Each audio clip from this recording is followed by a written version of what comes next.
ॐ नमो भगवते वासुदेवाय। ॐ नमो भगवते वासुदेवाय।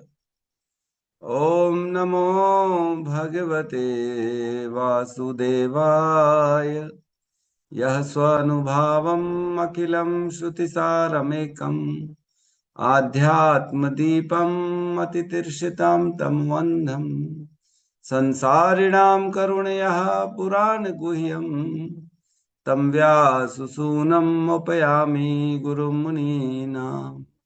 नारायणं नमस्कृत्य नरं चैव नरोत्तमं देवीं सरस्वतीं व्यासं ततो जयमुदीरये। श्रवणतां स्वकथा कृष्ण पुण्यश्रवणकीर्तिनः हृदन्तस्थो हि अभद्राणि विदुनोति सुहृतसताम्।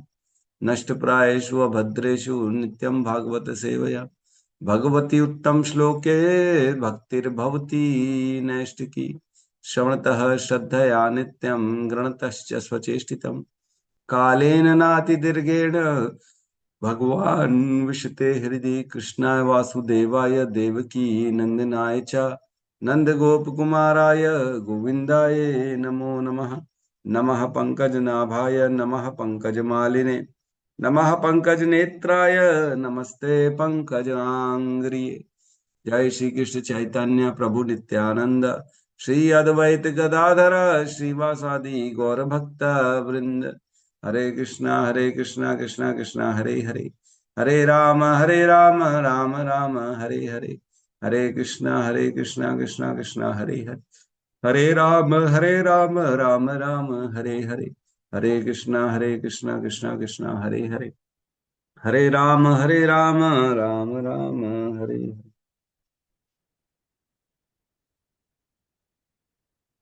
हरे कृष्णा। सभी भक्तों का स्वागत है प्रातःकालीन। हरे कृष्णा प्रभु दंडवत प्रणाम। प्रणाम माता जी। हरे हरे कृष्णा प्रभु जी, दंडवत प्रणाम। प्रणाम। हरे कृष्णा। तो हमारे आज विशेष सत्र जो चल रहा है, प्रहलाद भक्त प्रहलाद कथा, जिसमें आज हम तीसरे दिन में प्रवेश कर रहे हैं। पहले दिन हमने समझा सुना कि हिरण्यकश्यपु ने किस प्रकार कठोर तपस्या करी। एक अपने पैर के अंगूठे में खड़ा था, केवल एक पैर के अंगूठे में वो 10,000 साल तक खड़े रहे हिरण्यकश्यपु, और उन्होंने जो है ब्रह्मा जी की तपस्या करी और ब्रह्मा जी को प्रसन्न किया ओम ब्रह्माय नमः इस श्लोक का वर्णन करके। यह श्लोक बोला उन्होंने 10,000 सालों तक पैर के एक अंगूठे में खड़े होके। और ये तपस्या कहाँ करी थी उन्होंने? ये करी थी मंदराचल पर्वत में, है ना। मंदराचल पर्वत, वही पर्वत जिसको उठा के जो है जो समुद्र मंथन हुआ था, वही पर्वत है मंदराचल पर्वत। उसी में जाके उन्होंने तपस्या करी थी। तब ब्रह्मा जी प्रसन्न हुए थे। ब्रह्मा जी अकेले नहीं आए थे। ब्रह्मा जी आए थे अपने सह सह सह अपने मित्रों के साथ, भृगु, दक्ष और अन्य महर्षियों के साथ वो आए थे। और उन्होंने देखा कि हिरण्यकशिपु इतनी तपस्या कर रहा है कि उसके शरीर में पूरी दीमक लग गई है, शरीर के अंग अंग गल गए हैं, अब केवल कंकाल बचा है। तो उन्होंने जल छिड़का था और उसे वापस से सुंदर बना दिया था। वापस से सारी चीजें उसके पास आ गई थी। जो कंकाल बन गया था, अब वो वापस दृढ़ शक्ति वाला पूरा शरीरधारी और सुंदर बन गया। हिरण्यकश्यपु बहुत सुंदर है। गलत ऐसे धारणा मत लगाना कि असुर है तो काला होगा, सींग होगी, गंदा भद्दा दिखता होगा, ऐसा कुछ नहीं। हिरण्यकश्यपु भी बड़ा सुंदर राजा था, ऐसी बात नहीं। और हिरण्यकश्यपु ने जो है जब प्राप्त हो गई उसे आशीर्वाद, तब वह तीनों लोकों में विजय प्राप्त किया उसने।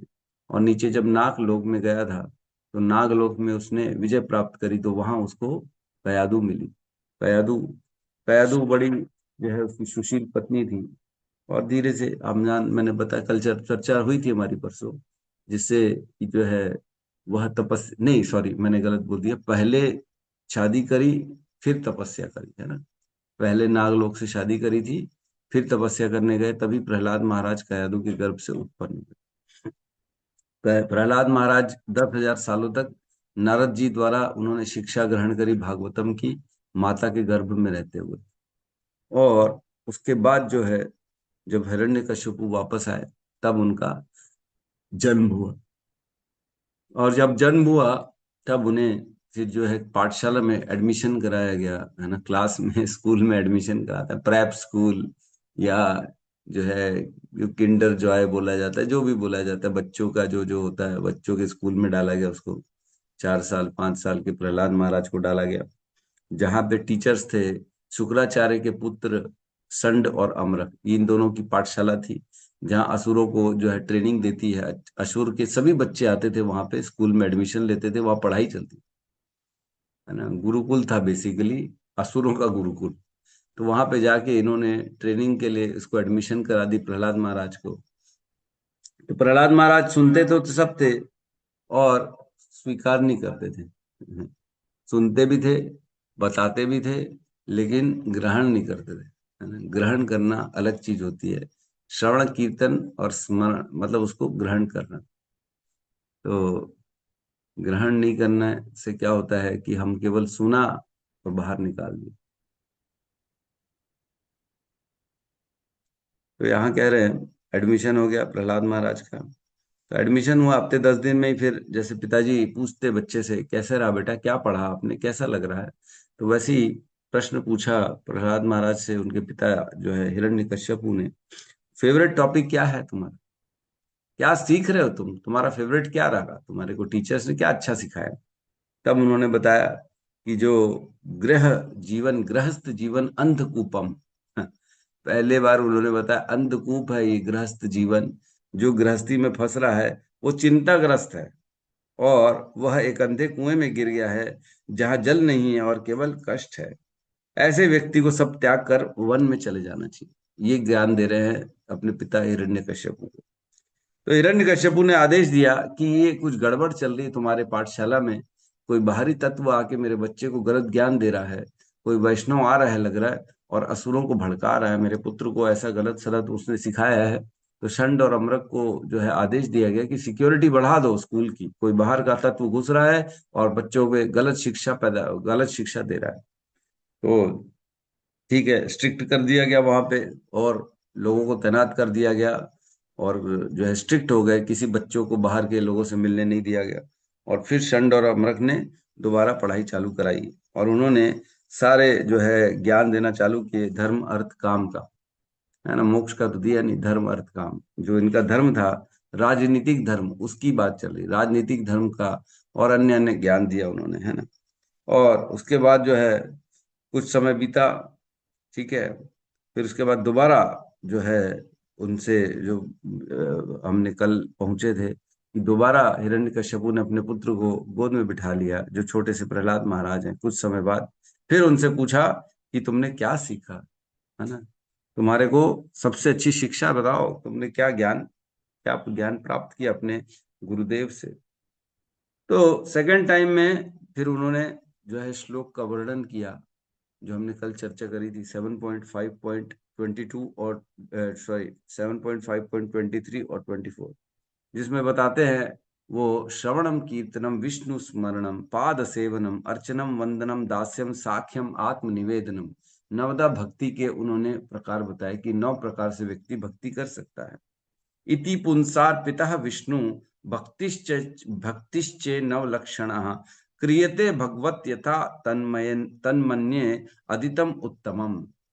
तो इस प्रकार शिल अपना भक्त प्रहलाद ने अपने पिता को 9 प्रकार से भक्ति करने की विधियों का ज्ञान दिया, और उन्होंने कहा कि जो किसी ने इन 9 विधियों द्वारा भगवान श्री कृष्ण की सेवा में अपना जीवन अर्पित कर दिया है, उसे ही सर्वाधिक विद्वान व्यक्ति मानना चाहिए, क्योंकि उसने पूर्ण ज्ञान प्राप्त कर लिया। तो यहाँ तक कल हम पहुंचे थे, राइट। यहाँ तक मतलब पहली बार प्रश्न पूछा तो कोई बात नहीं, थोड़ा सा जो है टेंशन लिया उन्होंने, बट ठीक है, समझ गए कोई भड़का रहा है पुत्र को, तो स्ट्रिक्ट हो गए, अब सिक्योरिटी बढ़ा दी। दोबारा प्रश्न पूछा हिरण्यकश्यपु ने, तो अब ज्ञान के ये मोती निकले प्रहलाद महाराज के मुख से कि भैया देखो फेवरेट तो हमारा यही है, श्रवणम कीर्तनम स्मरणम, है ना, विष्णु स्मरणम, पाद सेवनम अर्चनम वंदनम दास्यम साख्यम आत्मनिवेदनम। तो इस प्रकार से 9 भक्ति के लक्षण प्रहलाद महाराज ने बताए। तो उसके बाद 25 नंबर श्लोक में आज हम बढ़ते हैं आगे। 25 नंबर श्लोक में हिरण्यकश्यप बहुत क्रोधित हो गए। अरे बाप रे, ये क्या हो गया मेरे पुत्र को, ये ब्रेन वॉश कौन कर रहा है मेरे पुत्र का, है ना। क्या कहते हैं, अपने पुत्र भक्त प्रहलाद के मुखारविंद से भक्ति के इन वचनों को सुनकर हिरण्यकश्यपु अत्यंत क्रुद्ध हुआ। उसने कप कपाते होठों से अपने गुरु शुक्राचार्य के पुत्र शंड और अमरक से इस प्रकार कहा, अरे ब्राह्मण के अत्यंत घृणित अयोग्य पुत्र, तुमने मेरे आदेशों की अवज्ञा की है और मेरे शत्रु पक्ष की शरण ले रखी है। तुमने इस बेचारे बालक को भक्ति का पाठ पढ़ाया, यह क्या निरर्थक बात है। तो और कहते, समय के साथ उन लोगों में अनेक प्रकार के रोग प्रकट होते हैं जो पापी हैं। इस प्रकार इस संसार में छंद वेश धारण किए हुए अनेक धोखेबाज मित्र हैं, किंतु अंत में उनके मिथ्या आचरण से उनकी वास्तविक शत्रुता प्रकट हो जाती है। तो इस प्रकार अपने गुरु के पुत्रों को, शंड और अमरक को, उन्होंने बहुत डांटा हिरण्यकश्यप। बोले तुम लोग मिथ्याचारी हो, तुम लोग मित्र के रूप में शत्रु हो, और तुम लोग क्या कर रहे हो, मेरे पुत्र को गलत सलत पाठ पढ़ा रहे हो। तुम उसको शत्रु पक्ष की शरण में लेने के जो है ज्ञान दे रहे हो। ये छोटा बालक, इसको क्या तुम निरर्थक बातें सिखा रहे हो। शंड और अमरक, तुम तो मेरे मित्र के रूप में शत्रु हो। ये क्या हो गया, तुमने मिथ्या आचरण अपना प्रस्तुत किया है और तुम वास्तविक मेरे शत्रु हो। तब जो है गुरु पुत्रों ने जवाब दिया। उन्होंने क्या कहा, वो कहते हैं, हिरण्यकश्यप के गुरु पुत्र ने कहा, हे इंद्र के शत्रु, हे राजन, आपके पुत्र भक्त प्रहलाद ने जो भी कहा है वह न तो मेरे द्वारा पढ़ाया गया है न किसी अन्य के द्वारा। उसमें यह स्वतः स्फूर्त भक्ति स्वाभाविक रूप से विकसित हुई है। अतएव कृपया आप अपना क्रोध त्याग दें, व्यर्थ ही हमें दोषी न ठहराएं। एक ब्राह्मण को इस प्रकार अपमानित करना अच्छा नहीं है। और वो भी तो ब्राह्मण है ना, आखिर गुरु है शुक्राचार्य, उनके दोनों बच्चे हैं, वो भी तो ब्राह्मण ही हो गए ना, शिक्षा दे रहे हैं पाठशाला में। तो वो कह रहे हैं कि नहीं नहीं, आप क्रोध मत होइए, ये हमने नहीं, ये स्वतः उसके हृदय में ये ज्ञान उत्पन्न हो रहा है। तो इस प्रकार जो है वो जो है अपना क्रोधित हो गया हिरण्यकश्यप। तो उसके बाद क्या हुआ, प्रहलाद महाराज ने फिर और आगे कहा।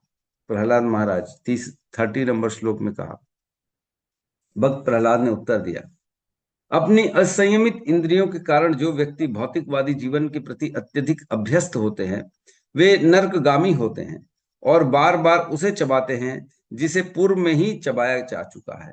ऐसे लोगों का भगवान श्री कृष्ण के प्रति झुकाव न तो अन्य ज्ञानियों के उपदेश से, न अपने निजी प्रयासों से, न ही दोनों के मिश्र योग से कभी होता है।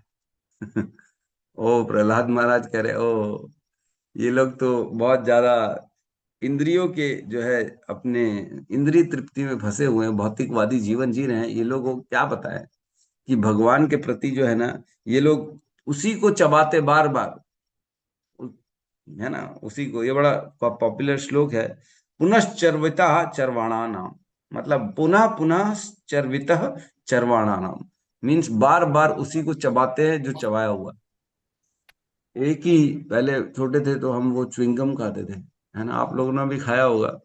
तो च्युइंगम को बार बार चबाने से क्या उसमें रस निकलता है? शुरुआत में तो निकलता है, फिर बार बार रस तो निकलता नहीं, जबरदस्ती मुंह में चबाते रहते, रस नहीं रहता उसमें यद्यपि। तो उसी प्रकार जो व्यक्ति भौतिक संसार में भोगों के प्रति आसक्त रहते, वो केवल वही चबाते, भोग भोग भोग भोग भोग, लेकिन वह बार बार भोग ही करते हैं, उसके आगे निकल ही नहीं पाते। अलग अलग भोग, बस प्रकार के भोग करेंगे। कभी इंद्रिय तृप्ति जो है आंखों से करेंगे, कभी मैथुन इंद्रिय तृप्ति करेंगे, कभी भोगों से जीवा से अलग अलग रस खाने की प्रयास करेंगे, ये खा ले वो खा ले। तो केवल भोगों में व्यक्ति फंसा हुआ है इस संसार में, तरह तरह के भोग कर रहा है, वही वही वही भोग कर रहा है, घूम फिर के आ रहा है, फिर वही कर रहा है। फिर इससे उब गया, वहां चला गया, उस भोग को किया, फिर वहां से उब गए तो इधर आ गया, इस भोग को किया। तो व्यक्ति पूरा जीवन क्या कर रहा है, केवल और केवल भोगों में फंसा हुआ। पुनश्चर्विता चरवाणा नाम, बार बार चबाए हुए को चबाता है। और कह रहे अगले श्लोक में 31 में, तो ये प्रहलाद महाराज अपने पिता और चंड और अमृत के सामने कह रहे हैं, जो मनुष्य भौतिक जीवन के भोगों की भावना द्वारा दृढ़ता से बंधे हैं और उन्होंने अपने ही जैसे बाह्य इंद्रिय विषयों से आसक्त नेत्रहीन व्यक्तियों को अपना नायक या गुरु स्वीकार कर रहा है, वे यह नहीं समझ सकते कि जीवन का लक्ष्य भगवत धाम को प्राप्त होना तथा भगवान श्री विष्णु की सेवा में लग जाना है। जिस प्रकार नेत्रहीन व्यक्ति द्वारा ले जाया गया अन्य अंधा व्यक्ति सत्य मार्ग से भटक जाता है और गड्ढे में गिर जाता है, उसी प्रकार भौतिकता से आसक्त व्यक्ति अपने ही समान किसी दूसरे व्यक्ति के द्वारा मार्ग दिखाए जाने पर सकाम कर्म की रस्सियों द्वारा बंधे रहते हैं, जो अत्यंत मजबूत डोरियों से बनी होती हैं। और ऐसे मनुष्य तीनों प्रकार के कष्ट सहते हुए बारंबार भौतिक जीवन प्राप्त करते रहते हैं। तो कह रहे हैं ऐसे व्यक्ति जो केवल इंद्रिय भोग में दृढ़ लगे हुए, दृढ़ता से मेहनत कर रहे सुबह से रात तक, क्यों? ताकि मैं भोग कर सकूं, मैं ये प्राप्त कर लूं, मैं वो प्राप्त कर लूं, मैं अच्छा बंगला बना लूं, मैं अच्छे कपड़े पहन लूं, मैं अच्छा मेकअप कर लूं, मैं अच्छी गाड़ी बना लूं, मैं अच्छे लोगों के बीच में अच्छे अच्छे होटल में जाऊं, मैं ये खा लूं, मैं वो पा लूं, मेरे पास सब हो। तो केवल दृढ़ता से मेहनत कर करके केवल भोगों में फंसा हुआ है, जो सुबह से रात तक मेहनत करता है ताकि मैं अब अगला भोग ये प्राप्त कर लूं, है ना, उसके मन में आकांक्षा रहती है। ऐसे व्यक्ति के लिए कह रहे हैं, है ना, बड़ा सुंदर श्लोक है। ये कहते हैं, नाते विदुः सर्वथा गतिम ही विष्णुम दुराशया ये बहिर बहिर्रथाम रथाम रमानिनः अंधा यथार अंधेर उपनीयमानास्ते पशीर तंत्र मुरुदम बद्धा उपनीयमाना बद्धा। तो ऐसे जो अंधे अंधा यथैर अंधेर उपनीयमाना, ऐसे अंधे लोग जो केवल भोगों में लगे हुए हैं, वो उन्होंने क्या किया है, ऐसे ही अपने जैसे लोगों को अपना लीडर बना लिया। भोगों में लगा व्यक्ति अपने लीडर भी ऐसे ही ढूंढता है जो भोगों में लगा हो। तो जो आध्यात्मिक दृष्टि से अंधा है, जो केवल भौतिक दृष्टि से इंद्रिय तृप्ति में फंसा हुआ है, ऐसा व्यक्ति दूसरों को क्या आध्यात्मिक ज्ञान देगा? वो तो खुद भोग कर रहा है, तो दूसरों को भी भोग ही सिखाएगा, और क्या सिखाएगा? जो मेरे पास है वही मैं दे सकता हूँ, जो ज्ञान मेरे पास है वही ज्ञान मैं आपको दे सकता हूँ। दूसरा ज्ञान क्या दूंगा? मैंने जीवन में आज तक चाइनीज पढ़ा नहीं, तो मैं चाइनीज में तो लेक्चर दे नहीं सकता। दे सकता हूँ क्या? नहीं दे सकता। मैंने जीवन में कभी भी जो है स्पेस या रॉकेट साइंस मैंने पढ़ा नहीं, सैटेलाइट की ज्ञान लिया नहीं, तो मैं उसका ज्ञान कैसे दे दूंगा? मैं नहीं दे सकता। तो जो ज्ञान जिसके पास होता है वही ज्ञान वो दे पाता है। तो जो भोगों में फंसा हुआ है वो क्या ज्ञान दे देगा हमारे को? भोग ही देगा, और क्या देगा? जिसके पास भक्ति है वही तो भक्ति दे पाएगा ना। अन्य व्यक्ति कौन भक्ति देगा? जो कृष्ण का भक्त स्वयं नहीं है, वो कैसे आपको बोलेगा कि कृष्ण की भक्ति कर लो? अरे वो खुद ही नहीं कर रहा तो कहाँ से करेगा? तो यहाँ कह रहे हैं ऐसे लोगों को, अंधे लोगों को, जो लोग अपना नेता चुनते हैं। आज की डेट में हमारे नेता कैसे हैं? केवल वही है जो भोग कर रहे हैं उनको हमने नेता चुन के रखा है, उन्हीं को मंत्री पद में हमारे आसपास देखे जाएंगे जो भोग में लगे हुए। बड़ा बड़ी बड़ी गाड़ी है आजकल के नेताओं के पास, बड़ी प्रॉपर्टी है उनके पास। कोई नेता बन जाए तो 2 साल में देखो तो करोड़पति बन जाता है, वो अरबपति बन जाता है, इतने बड़े बड़े हजारों के घोटाले हो जाते हैं। कहाँ जा रहा है पैसा? सब अपने परिवार में, बाहर बैंकों के अकाउंटों में पड़ा हुआ है सबके पास पैसा। तो खुद जो भोग कर रहा है वह प्रजा को क्या सिखाएगा? भोग करना ही सिखाएगा। तो ऐसे लोगों के जो है साथ रहने से क्या होता है, सकाम कर्मों की रस्सियां और टाइट हो जाती, बंध जाती हैं, और व्यक्ति जन्म मृत्यु के चक्र में बुरी तरह फंस जाता है। व्यक्ति को अपना लीडर ऐसा बनाना चाहिए जिसे आध्यात्मिक ज्ञान हो, जो हमें इन कर्म बंधनों से छुटकारा पाना सिखाए, जो जन्म मृत्यु के चक्र से छुटकारा दे। ऐसे व्यक्ति को अपना नेता मानना चाहिए। तो प्रहलाद कह रहे, तुम्हारा कुछ नहीं हो सकता, तुम लोग सब अंधा यथैर अंधेर उपनीय माना, तुम लोग सब अंधे हो, भौतिक दृष्टि से केवल भोगों में फंसे हुए हो, जन्म मृत्यु के बारे में तो तुमको कोई चिंता ही नहीं। तुम लोग सब एक दूसरे को नेता ऐसा बना लिया जो भोगों में लगा हुआ। और कह रहे हैं 32 नंबर श्लोक में प्रहलाद महाराज कहते हैं, जब तक भौतिकवादी जीवन के प्रति झुकाव रखने वाले मनुष्य ऐसे वैष्णवों के चरण कमलों की धूलि का अपने शरीर पर लेप नहीं करते, जो भौतिक कल्मश से पूर्णतः मुक्त हैं, तब तक वे श्री भगवान के चरण कमलों के प्रति अनुरक्त नहीं हो सकते। जिनका यशगान उनके अपने असामान्य क्रियाकलापों हेतु किया जाता है, केवल कृष्ण भावना भवित बनकर ही इस प्रकार से श्री भगवान के चरण कमलों की शरण ग्रहण रखें कि मनुष्य भौतिक कलमश से मुक्त हो सके।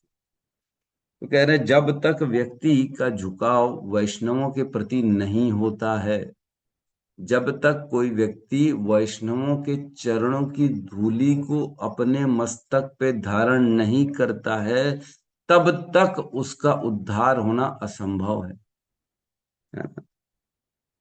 तब तक वो श्री भगवान के चरणों कमल में अपनी अनुरक्ति नहीं प्राप्त कर सकता, उसका इंटरेस्ट बनेगा ही नहीं। उसे क्या करना पड़ेगा? भौतिकवादी व्यक्ति को भगवान में, जो भगवान की शरण में ऑलरेडी गए हुए वैष्णव हैं, उनकी शरण में जाना पड़ेगा, तभी उसके जीवन में भक्ति प्रवेश करेगी, नहीं तो नहीं करेगी। अगर हम सोच लें कि नहीं नहीं, हम वैष्णवों के प्रति झुकाव क्यों करेंगे जी, हम अपने घर में भक्ति कर लेंगे, अरे हम भी तो श्रेष्ठ है, हम कौन कम है, हम भी तो महान भक्त है। तो जब तक ये भावना रहेगी ना, मैं महान भक्त हूँ, दूसरे भक्त की शरण में नहीं जाऊंगा, तब तक भगवान से दूरी रहेंगे। समझ में ही नहीं आएगा हमारे। भक्ति कोई ऐसा सिंपल कार्य नहीं है। यह जो है शरणागति का, इसमें जब तक शरणागति इसमें नहीं रहेगा ना एलिमेंट, तब तक भक्ति होगी नहीं। कंपटीशन चल रहा है, तुम बड़ा हम बड़ा, हम बड़ा तुम बड़ा, यही चल रहा है। अरे मैं बड़ा जी, अरे हम बड़ा जी, मैं बड़ा जी, अरे ठीक है यार, ऐसे में तो कुछ हासिल नहीं हो पाएगा। संसार को छोड़ के भक्ति जीवन स्वीकार किया, और भक्ति जीवन में भी वही संसारिक काम किया, तो भक्त में और संसारी व्यक्ति में अंतर क्या रहा? कोई अंतर नहीं। भक्त में और संसारी व्यक्ति में अंतर तो होना ही चाहिए ना। भक्त का अर्थ यह है जो भक्ति कर रहा है, और भक्ति का अर्थ ये क्या है? जो सरेंडर है, शरणागति है, जो ये जानता है कि केवल भक्ति जो है, केवल जो ये जानता है कि केवल शरणागति से भक्ति की जाती है, और भगवान की शरण में जो जाता है सब कुछ भगवान कर रहे हैं, वो ये मानता है मैं कुछ नहीं कर रहा, सब भगवान कर रहे हैं। ऐसा व्यक्ति जो है शरणागति भक्ति कहलाता है। लेकिन हम तो अभी क्या सोचते हैं, सब मैं कर रहा हूँ। तो इस प्रकार प्रहलाद महाराज को क्रोध से पतित हिरण्यकश्यपु ने उन्हें अपनी गोद से उठाकर भूमि पर पटक दिया। 33 नंबर श्लोक में कह रहे हैं कि पटक दिया छोटे से प्रहलाद महाराज को हिरण्यकश्यपु ने। और बड़ा गुस्से में लाल लाल आंखों से हिरण्यकश्यपु ने कहा, अरे असुरों, इस बालक को मेरी आंखों से दूर करो, यह वध करने योग्य है, इसे जितनी जल्दी हो सके मार डालो। अब आदेश दिया उन्होंने कि इसे हो जितनी जल्दी हो सके मार डालो। यह बालक भक्त प्रहलाद मेरे भाई का हत्यारा है, क्योंकि इसने एक तुच्छ दास की भांति मेरे शत्रु भगवान श्री विष्णु की सेवा में संलग्न रहते होते अपने परिवार को छोड़ दिया। यह अपने परिवार का द्रोही हो गया है। बोले ये हमारे कुल में रहने लायक नहीं है, क्योंकि इसने मेरे भाई के हत्यारे विष्णु का शरण ग्रहण कर लिया। दुश्मन पार्टी में चला गया ही है भक्त प्रहलाद महाराज।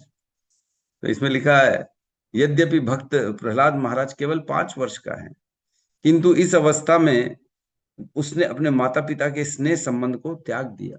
उसने भी ठीक है भाई, अब मैं तो भगवान की भक्ति करूंगा, मैं छोड़ सकता नहीं हूँ भगवान की भक्ति, अतः निश्चय ही विश्वास करने योग्य नहीं है।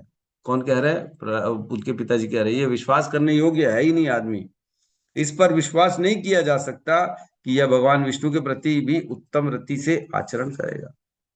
तो इस पे अब हम कोई डाउट नहीं है।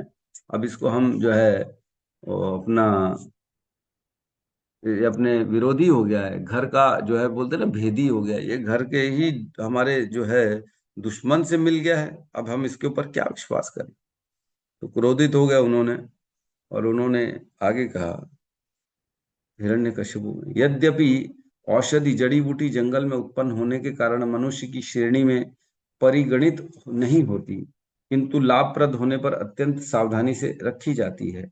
इसी प्रकार यदि परिवार के बाहर का कोई व्यक्ति अनुकूल हो, तो उसे पुत्र के समतुल्य संरक्षण प्रदान किया जाना चाहिए। कह रहे जैसे जड़ी बूटी घर के बाहर होती है, कहीं दूर उगती है, लेकिन क्योंकि वो बहुत लाभप्रद होती है तो उसको घर में संभाल के रखा जाता है। मेडिसिन को घर में संभाल कर रखा जाता है ना। फेंक तो नहीं देते, क्योंकि बारे हमारे घर का नहीं है, ये बाहर का है, इसको बाहर फेंको, ऐसा नहीं करते। उसी प्रकार बता रहे, कोई अगर बाहर का व्यक्ति हमारे परिवार का कल्याण चाहता है, हमारे पुत्र के समतुल्य उसको रखा जाता है, घर के परिवार का सदस्य माना जाता है, कोई बाहर का भी व्यक्ति हो तो। आगे कह रहे हैं, दूसरी ओर यदि किसी के शरीर का कोई अंग रोग से विषाक्त हो जाए तो उसे काट कर अलग कर देना चाहिए, जिससे शेष शरीर सुख पूर्वक जीवित रह सके। इसी प्रकार अपना पुत्र ही क्यों न हो, यदि वह प्रतिकूल है तो उसका परित्याग कर देना चाहिए, भले ही वह अपने स्वयं के शरीर से उत्पन्न हुआ हो। अब हिरण्यकश्यपु ज्ञान दे रहे हैं कि जिस प्रकार कोई अंग में अगर बीमारी हो जाती है शरीर के, तो उस अंग को काट के बाहर कर दिया जाता है, ताकि पूरा शरीर, बाकी जो बचा हुआ शरीर है, वो स्वस्थ जीवन जी सके। उसी प्रकार अगर परिवार का कोई पुत्र ऐसा प्रतिकूल निकल जाए, जो दुश्मन पार्टी से जाके मिल जाए, तो ऐसे पुत्र का त्याग कर देना ही उचित है। ये हिरण्यकश्यपु कह रहे हैं। फिर आगे कहते हैं, शत्रु बन गया हमारा। अब 38 नंबर श्लोक में कहते हैं, ये प्रहलाद जो है ना, ये हमारा शत्रु हो गया है। जिस प्रकार असंयमित इंद्रियां आध्यात्मिक जीवन में अग्रसर होने के कार्य में लगे हुए योगियों की शत्रु होती हैं, उसी प्रकार यह भक्त प्रहलाद मित्र के समतुल्य प्रतीत होकर भी मेरा शत्रु है, क्योंकि इस पर मेरा वश नहीं चलता।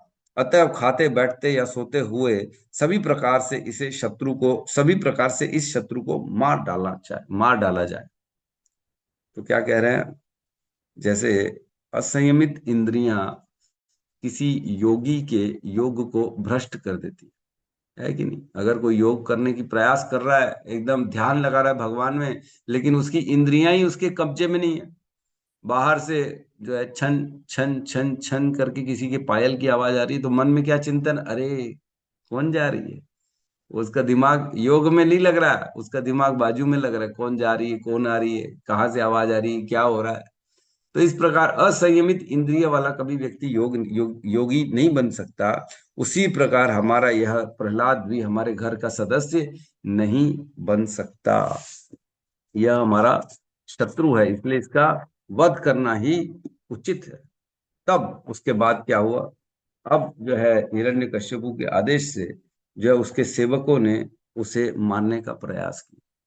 प्रहलाद महाराज को कैसे कैसे मारने का प्रयास किया, तो उसमें बता रहे हैं, पहला प्रयास किया, ये प्रयास आ रहे 39 से लेके 44 नंबर श्लोक तक, 7.5.39 से 44 के बीच में सारे प्रयासों का वर्णन है। उसमें बताते हैं कि सभी असुरों ने त्रिशूल से वार किया।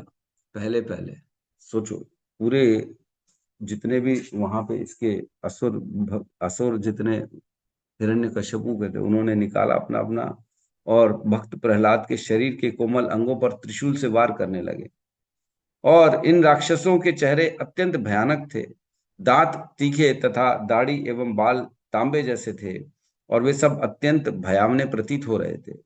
वे उच्च स्वर से उसके टुकड़े टुकड़े कर दो, उसे छेद डालो, इस प्रकार चिल्लाकर भक्त प्रहलाद पर प्रहार करने लगे, जो शांत भाव से पूर्ण पुरुषोत्तम भगवान का ध्यान करने हेतु आसीन थे।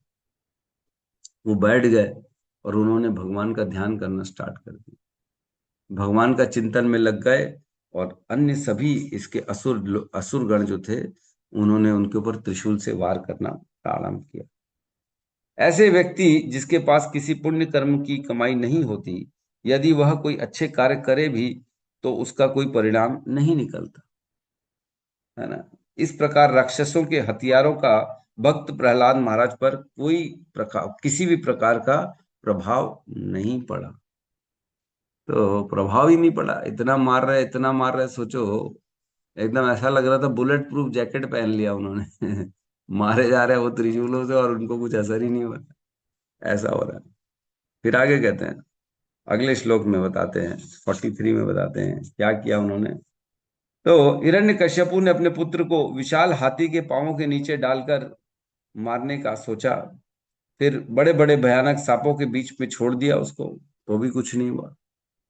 फिर विध्वंसक जादू का प्रयोग किया, जादू भी किया उन्होंने, जादू टोना हिरण्य का अपने पुत्र के ऊपर विध्वंसक जादू का प्रयोग किया। फिर उसे क्या किया, पर्वत की चोटी से नीचे गिरा दिया। लाइन से सुनते जाइए क्या क्या किया उन्होंने। पहली बार अपने असुरों द्वारा त्रिशूल से उसका वध कराने का प्रयास किया। फिर विशाल हाथियों के नीचे डलवाया उसको। फिर उसके बाद जादू कराया, नहीं सांपों के बीच में छोड़ा गया। फिर उसके बाद जादू, विध्वंसक जादू कराया गया। फिर उसके बाद क्या किया, पर्वतों की चोटी से नीचे गिराया गया, तो भी नहीं मरे। फिर मायावी तरकीबें करके विष देकर उन्हें, मायावी एकदम अलग अलग तरीके की गई। फिर उसके बाद उनके ऊपर विष भी दिया गया, जहर भी दिया गया। सोचो बेचारे छोटे से बच्चे, 5 साल के बच्चे को फिर विष दिया। फिर उसे भूखा रखा, खाना ही नहीं दिया, भूखा रखा। फिर उसके ठिठुरती ठंड हवा में अग्नि तथा जल में छोड़ दिया। उसको ठंड में ठिठुरती हवा में छोड़ा और अग्नि में भी छोड़ दिया गया उसको। फिर उसको जल में छोड़ दिया गया, तो भी कुछ नहीं हुआ। सोचिए इतना प्रयास किया है ये असुरों ने। फिर उसको क्या किया, उनको कुचलने हेतु उन पर भारी पत्थर फेंका गया, तो भी वो नहीं मरे। बड़ा भारी भारी पत्थर उठा उठा के प्रहलाद महाराज के ऊपर फेंका गया, तो भी वो नहीं मरे। जब हिरण्यकश्यपु ने देखा कि वह किसी भी प्रकार से पाप रहित भक्त प्रहलाद को कोई हानि नहीं पहुंचा पाया, तो वो अत्यंत चिंता में पड़ गया कि आगे क्या किया जाए। देख रहा है वो, टेंशन आ गई है हिरण्यकश्यपु को कि मैं प्रहलाद को मारना चाह रहा हूं। उसने पत्थर फेंके, बड़े बड़े पत्थर फेंकवाए प्रहलाद महाराज के ऊपर, लेकिन कोई असर नहीं हुआ। प्रहलाद महाराज जिंदा थे। हवा, ठंडी हवा में छोड़ दिया गया, पूरी हवा में रात भर, या हो सकता महीने भर ठंड में छोड़ दिया गया, नहीं मरा। अग्नि में डाल दिया गया, अग्नि से भी बाहर निकल के आ गया। जल में छोड़ दिया गया, छोटे से बच्चे को अगर सोचो बीच नदी में छोड़ दिया जाएगा, तो भी वो बाहर आ गया। जादू टोना कराया गया उनके ऊपर, पर्वतों से नीचे फेंका गया, सांपों के बीच में छोड़ दिया गया, हाथियों के नीचे छोड़ दिया गया कि हाथी कुचल देंगे, लेकिन सभी प्रकार से वह उनका कुछ भी नहीं बिगाड़ पाए। जहर भी दे दिया गया सोचो, तो भी भक्त प्रहलाद महाराज को कोई हानि नहीं पहुंची। तब हिरण्यकश्यपु टेंशन में आ गए, चिंता में आ गए कि ये क्या हो रहा है, ऐसा तो कभी देखा ही नहीं, ऐसा कभी हुआ है? इतने सारे प्रयास किए गए और व्यक्ति मरे ही ना। तो हिरण्यकश्यपु ने विचार किया, मैंने इस बालक भक्त प्रहलाद को दंडित करने हेतु अनेक गालियां दी हैं और उसे मारने डालने हेतु अनेक उपाय किए हैं, किंतु मेरे समस्त प्रयत्नों के बावजूद यह मरा नहीं है। और क्या कह रहे हैं, निस्संदेह इन खतरनाक तथा घृणित कार्यों के द्वारा वह तनिक भी प्रभावित नहीं हुआ है और अपनी ही शक्ति से उसने अपने आप को बचाया है। अभी भी क्या लग रहा है उसे कि वह हिरण्यकश्यपु के प्रयासों द्वारा अपनी शक्ति से बचा है। भक्त प्रहलाद बड़ा शक्तिशाली है, ये तो उसको अभी भी ये लगता है। तो उन्होंने बड़ा सुंदर वर्णन कहते हैं, सुंदर तो नहीं, बड़ा घटिया वर्णन कहते हैं, मतलब सुंदर नहीं। यद्यपि यह मेरा अत्यंत निकट तथा नीरा बालक है, फिर भी यह पूर्ण निर्भीक है, डरा नहीं है, निर्भय से रह रहा है। यह उस कुत्ते की टेढ़ी पूंछ के तुल्य है जो कभी सीधी नहीं की जा सकती। अब सोचो, प्रहलाद महाराज का कंपैरिजन कर रहे हैं कुत्ते की पूंछ के साथ हिरण्यकश्यपु, कि ये मेरे दुश्मन ही रहेगा, इसको मैं जितना प्रयास कर लूं ये सीधा नहीं होगा, ये मेरी पार्टी में नहीं आने वाला, वो ये कह रहे हैं। तो इस प्रकार फाइनली क्या किया गया, फिर उसके बाद जो है वर्णन आता है कि जो षंड और अमरक हैं, उन्होंने चिंता जताई। उन्होंने बोला कि जो है, आप तो इतने जो है खतरनाक हैं, आपकी भौएं जो होती है, हे हिरण्यकश्यपु, आप भौएं हिलाते हैं तो ही लोग भयभीत हो जाते हैं, सभी देवता देवी देवता उठ के खड़े हो जाते हैं। और लेकिन देखो आपके इतने बोलने पर भी इस बालक पे कोई असर नहीं पड़ा। हिरण्यकश्यपु के शासन में कहते हैं अपने मर्जी से वह दिन और रात कराते थे, अब उनकी इच्छा है सोने की, तो अब रात हो जाएगी। अब उनकी इच्छा है उठ के बैठने दिन की, तो सूर्य निकलता था उस समय जब हिरण्यकश्यपु की इच्छा होती थी। ऐसी प्रकृति हो गई थी। अपने मर्जी से मौसम चलाते थे हिरण्यकश्यपु। उनके घर में दास के समान काम करते थे सभी देवी देवता। इतने शक्तिशाली हो गए थे हिरण्यकश्यप। तो उन जो है फाइनली क्या किया, जो दोबारा उनके हाथ पांव बांधे, और उन्हें जो है ना उनके जो गुरुदेव शंड और अमरक, उन्होंने बोला ऐसा मत करो, हम एक बार और लास्ट प्रयास करते हैं। क्या कह रहे हैं, हमारे गुरु शुक्राचार्य के लौट आने तक इस बालक को वरुण की रस्सियों से बांध दो, जिससे वह डर कर भाग न पाए। किसी भी प्रकार जब वह कुछ कुछ बड़ा हो जाएगा और हमारे उपदेशों को आत्मसात कर चुकेगा या हमारे गुरु की सेवा कर लेगा, तो इसकी बुद्धि बदल जाएगी। इस प्रकार चिंता की कोई बात नहीं है। उन्होंने कहा षंड और अमरक ने, आप चिंता मत करो, एक काम करते हैं, हमारे पिताजी गुरु शुक्राचार्य जब तक आ जाए तब तक हम इसको वरुण की रस्सी से बांध रहे। वरुण की रस्सी, वरुण पाश जिसको कहते हैं, उससे भक्त प्रहलाद के हाथ और पांव को बांधकर बोला गया कि हम इसको दोबारा प्रयास करते हैं इसको समझाने की। गुरुदेव आएंगे तो गुरुदेव से तो ये जरूर सीख ही जाएंगे। फिर उसके बाद कहते हैं, हिरण्यकश्यपु राजी हो गए और भक्त प्रहलाद को जो है वापस से स्कूल भेज दिया गया, और वहां उनके हाथ पैर बांध के उनको जो है ना दोबारा शिक्षा देने का प्रयास किया गया। और दोबारा षंड और अमरक ने अत्यंत नम्र एवं विनीत भक्त प्रहलाद महाराज से क्रमशः तथा सतत रूप से धर्म अर्थ तथा काम के विषय में पढ़ाना वापस स्टार्ट। तीसरी बार, पहली बार उनको नॉर्मली सिक्योरिटी बढ़ा दी गई स्कूल में। जब हिरण्यकश्यपु को बताया कि गृहस्थ अंधकूपम, तब हिरण्यकश्यपु ने बोला इसका कोई माइंड वॉश कर रहा है, इसको देखो, सिक्योरिटी बढ़ाओ। सेकेंड टाइम जब दोबारा प्रश्न किया गया हिरण्यकश्यपु के द्वारा, तब जो है प्रहलाद महाराज ने श्रवणम कीर्तनम विष्णु स्मरणम पाद सेवनम अर्चनम दास्यम साख्यम आत्मनिवेदनम, इस श्लोक का वर्णन करते हुए कहा। तब हिरण्यकश्यपु ने बताया इसको मारना ही उचित है, यह ठीक नहीं है। फिर तीसरी बार दोबारा उनका एडमिशन हुआ। इनको मारने का जब प्रयास किया गया, नहीं मरे, अत्यंत प्रयास किए गए तब भी नहीं मरे। तब षंड और अमरक ने कहा नहीं नहीं कोई बात नहीं, हम गुरु शुक्राचार्य के आने तक का वेट करते हैं और इसे हम बांध के पढ़ाएंगे, हाथ पैर बांध के इसको दोबारा हम शिक्षा देने का प्रयास करते हैं, क्या पता हमारे गुरुदेव के द्वारा ये ठीक हो जाए। तो इस प्रकार भक्त प्रहलाद महाराज को दोबारा प्रयास किया गया पढ़ाने का फिर से। लेकिन भक्त प्रहलाद महाराज ने फिर से रिजेक्ट कर दिया, है ना। क्या किया, तो कहते हैं जब दूसरे असुर बच्चे भक्त प्रहलाद के पास आते तो प्रहलाद उन्हें भी शिक्षा देना चालू कर देते हैं। बताते हैं जब सभी बालक भक्त प्रहलाद महाराज को अत्यधिक चाहते थे और उनका सम्मान करते थे, वही स्कूल के बाकी बच्चे भी तो है ना, बाकी बच्चे देखते थे बेचारे को बांध दिया है, उसको पढ़ा रहे हैं, उसके ऊपर क्रूरता से अपने हिसाब से उसको जो है समझाने की कोशिश चल रही भक्त प्रहलाद को, तो वो सब भक्त का प्रहलाद का बड़ी सम्मान करते थे। अन्य अन्य बालक उसके स्कूल के मेट्स, क्लासमेट्स जिसको कहते हैं। और वो क्या कहते हैं, अपनी अल्प आयु के कारण वे अपने शिक्षकों के उपदेशों एवं कार्यों से अधिक दूषित नहीं हुए थे, क्योंकि छोटे थे बहुत, ज्यादा उनको दूषित नहीं किया गया था भक्त प्रहलाद को। जबकि उनके शिक्षक निंदित दैत्य तथा शारीरिक शारीरिक सुविधा के प्रति आसक्त थे। इस प्रकार सभी बालक अपने अपने खिलौने त्याग कर भक्त प्रहलाद महाराज की बातें सुनने हेतु उनके चारों ओर बैठ जाते। उनके हृदय तथा नेत्र उन पर स्थिर थे और वे अत्यंत निष्ठा पूर्वक देख रहे थे। भक्त प्रहलाद महाराज यद्यपि असुर कुल में पैदा हुए थे, किंतु महान भक्त थे और वे अनेक कल्याण की कामना करते थे, वे उनके कल्याण की कामना करते थे। इस प्रकार उन्होंने उन बालकों को भौतिकवादी जीवन से निरर्थकता के विषय में उपदेश देना प्रारंभ किया।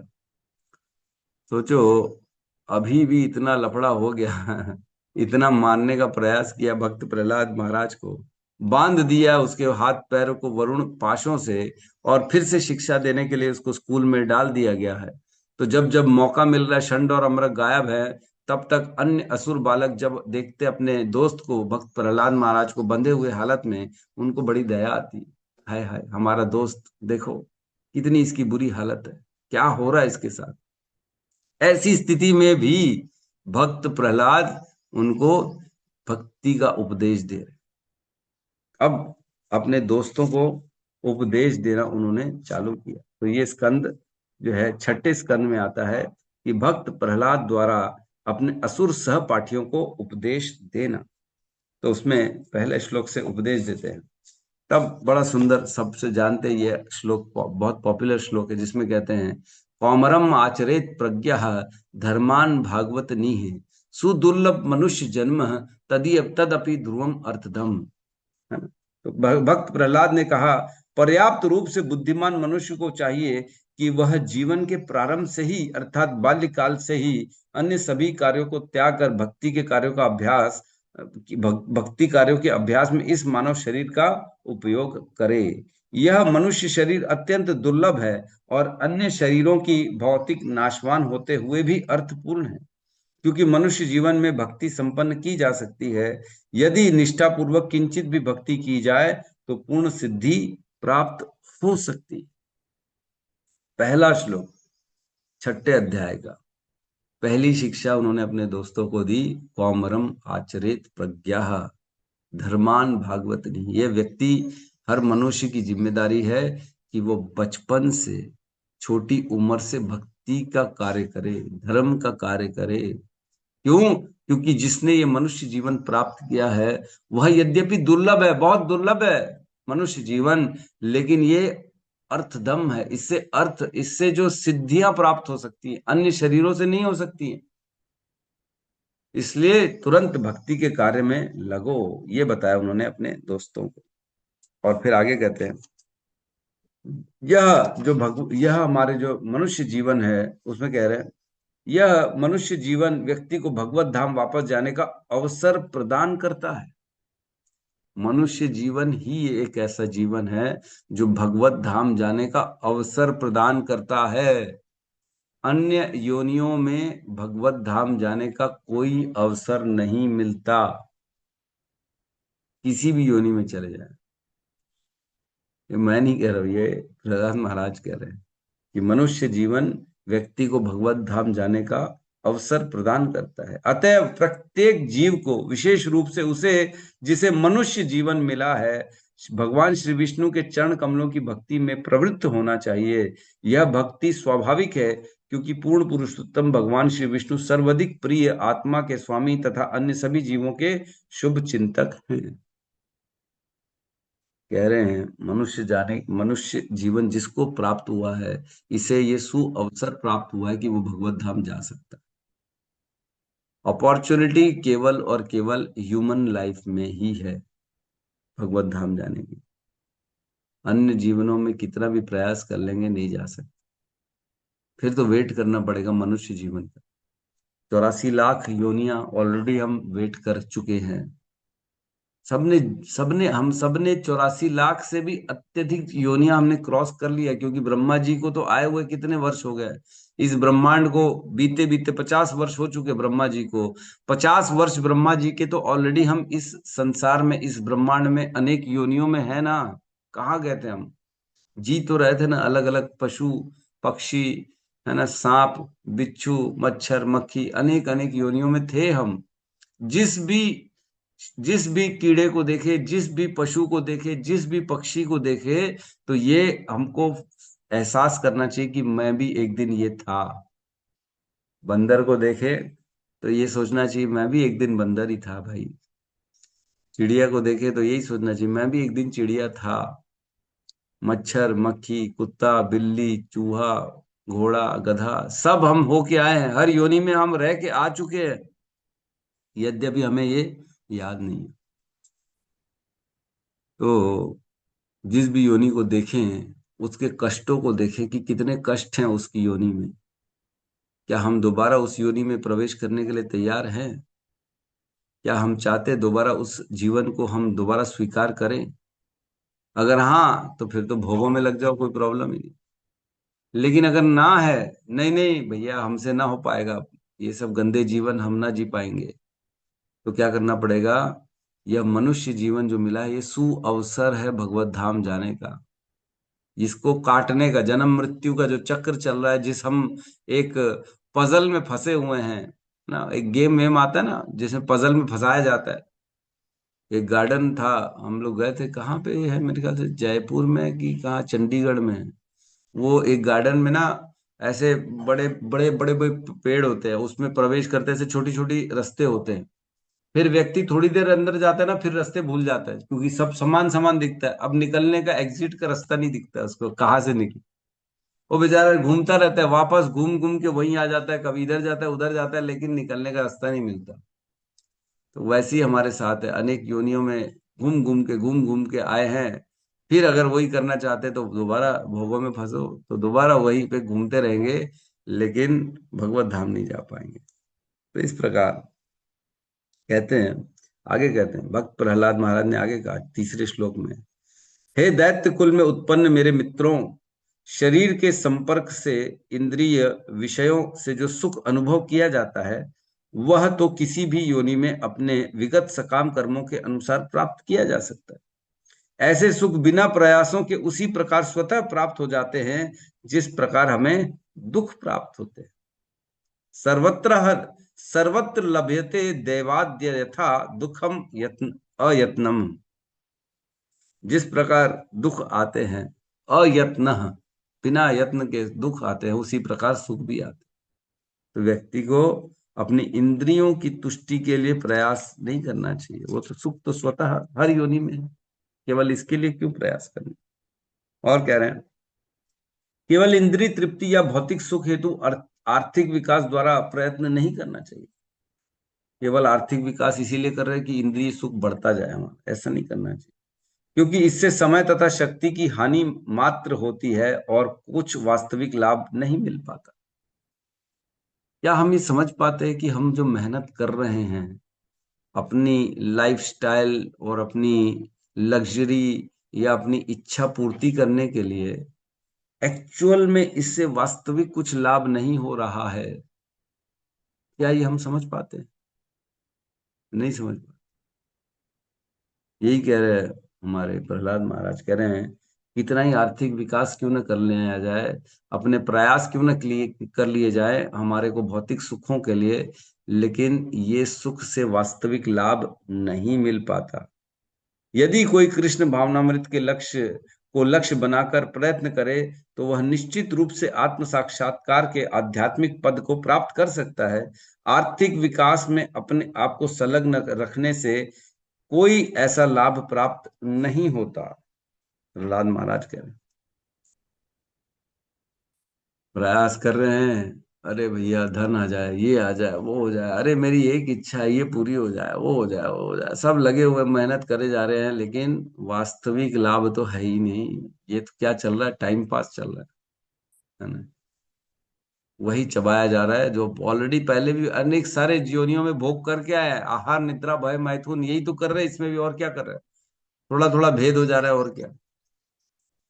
कुत्ता रोड पे सोता है, हम एक बड़े महंगे कमरे में सोते हैं आराम वाले गद्दे में, लेकिन दोनों सो रहे हैं, है कि नहीं, है ना। हर योनि में केवल खाना खा रहे हैं। चिड़िया भी अपने बच्चे को सुबह सुबह उठ के दाना ढूंढ ढूंढ के लाती है और खिलाती है। हम भी अपने बच्चे के लिए मेहनत करके पैसा खर्चा करके खाना लेके आ रहे हैं और खिला रहे हैं। भेद क्या है दोनों में? कोई भेद नहीं। वो भी अपने परिवार का पालन कर रहा है, हम भी अपने परिवार का पालन कर रहे हैं। कोई भेद नहीं है। लेकिन हमें क्या लग रहा है, हम स्पेशल हैं। कोई स्पेशल नहीं, सब अपने अपने हिसाब से कर रहे हैं। आगे कह रहे हैं, है ना, अतएव इस भौतिक संसार में रहते हुए भले तथा बुरे में भेद करने में सक्षम व्यक्ति को चाहिए कि जब तक शरीर हष्ट पुष्ट रहे और जर्जर हो जाने से चिंताग्रस्त न हो, तब तक वह जीवन के परम लक्ष्य को प्राप्त करने का प्रयास करे। बुढ़ापे में थोड़ी होगी भक्ति, जवानी में भक्ति होगी। और इसलिए कह रहे हैं जल्दी जल्दी करो, क्योंकि हष्ट पुष्ट हो तो भक्ति हो सकती है। जर्जर अवस्था में भक्ति कैसे होगी? शरीर के घुटनों का दर्द सहन करेंगे कि नाम जप में मन लगाएंगे, बताओ। घुटनों में दर्द होगा, पीठ में दर्द होगा, तो व्यक्ति का नाम जप में मन लगेगा कि दर्द से निवारण में बस मन लगेगा, बताओ। दवा मिल जाए भाई, मेरा घुटना ठीक हो जाए, किसी भी प्रकार से मैं ठीक रहूं, इसी में व्यक्ति रहता है। आज देखो ना, कहीं पे भी अगर किसी को चोट लग जाए, कोई तकलीफ हो, तो कहीं मन लगता नहीं है उसका। वो छुट्टी मार लेता है, भैया मेरी तबीयत ठीक नहीं, मैं आज काम नहीं करूंगा, छुट्टी दे दो। क्यों? क्योंकि मन नहीं लग रहा मेरा काम में। क्यों? क्योंकि शरीर अस्वस्थ है। इसलिए आगे कहते हैं, 6, 7, 8 में उन्होंने जो है टाइम मैनेजमेंट सिखाया। श्लोक नंबर 6, 7, 8 है ना, 7वां स्कंद अध्याय 6 में उन्होंने टाइम मैनेजमेंट सिखाया। क्या सिखाया? उन्होंने कहा लगभग व्यक्ति की उम्र 100 साल होती है ना, लगभग लगभग सभी की उम्र 100 साल। और उसमें आधा, लगभग 50 साल तो लोग सोने में निकाल लेते हैं। 12 घंटे हर व्यक्ति, 10 से 12 घंटे सो रहा है कि नहीं? 10 से 12 घंटे सो रहा है।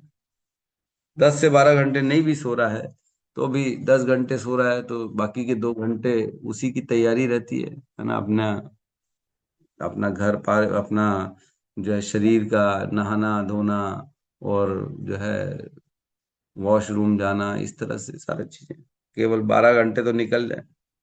उसके बाद कह रहे हैं शुरू के 10 साल और आखिरी के 10 साल। शुरू के 10 साल तो बचपन में निकल गए, आखिरी के 10 साल बुढ़ापे में निकल गए। 100 साल में से 50 साल तो सोना खाना पीने में निकाल दिए, और 10-10 साल बुढ़ापा और बचपने का 10-10 साल निकाल दिए, तो 70 साल निकल गए जीवन के। फिर आगे करें जो है 10 साल, सॉरी मैंने गलत बोल दिया, 10 साल जो है बाल्यकाल में और 10 साल कुमार अवस्था में।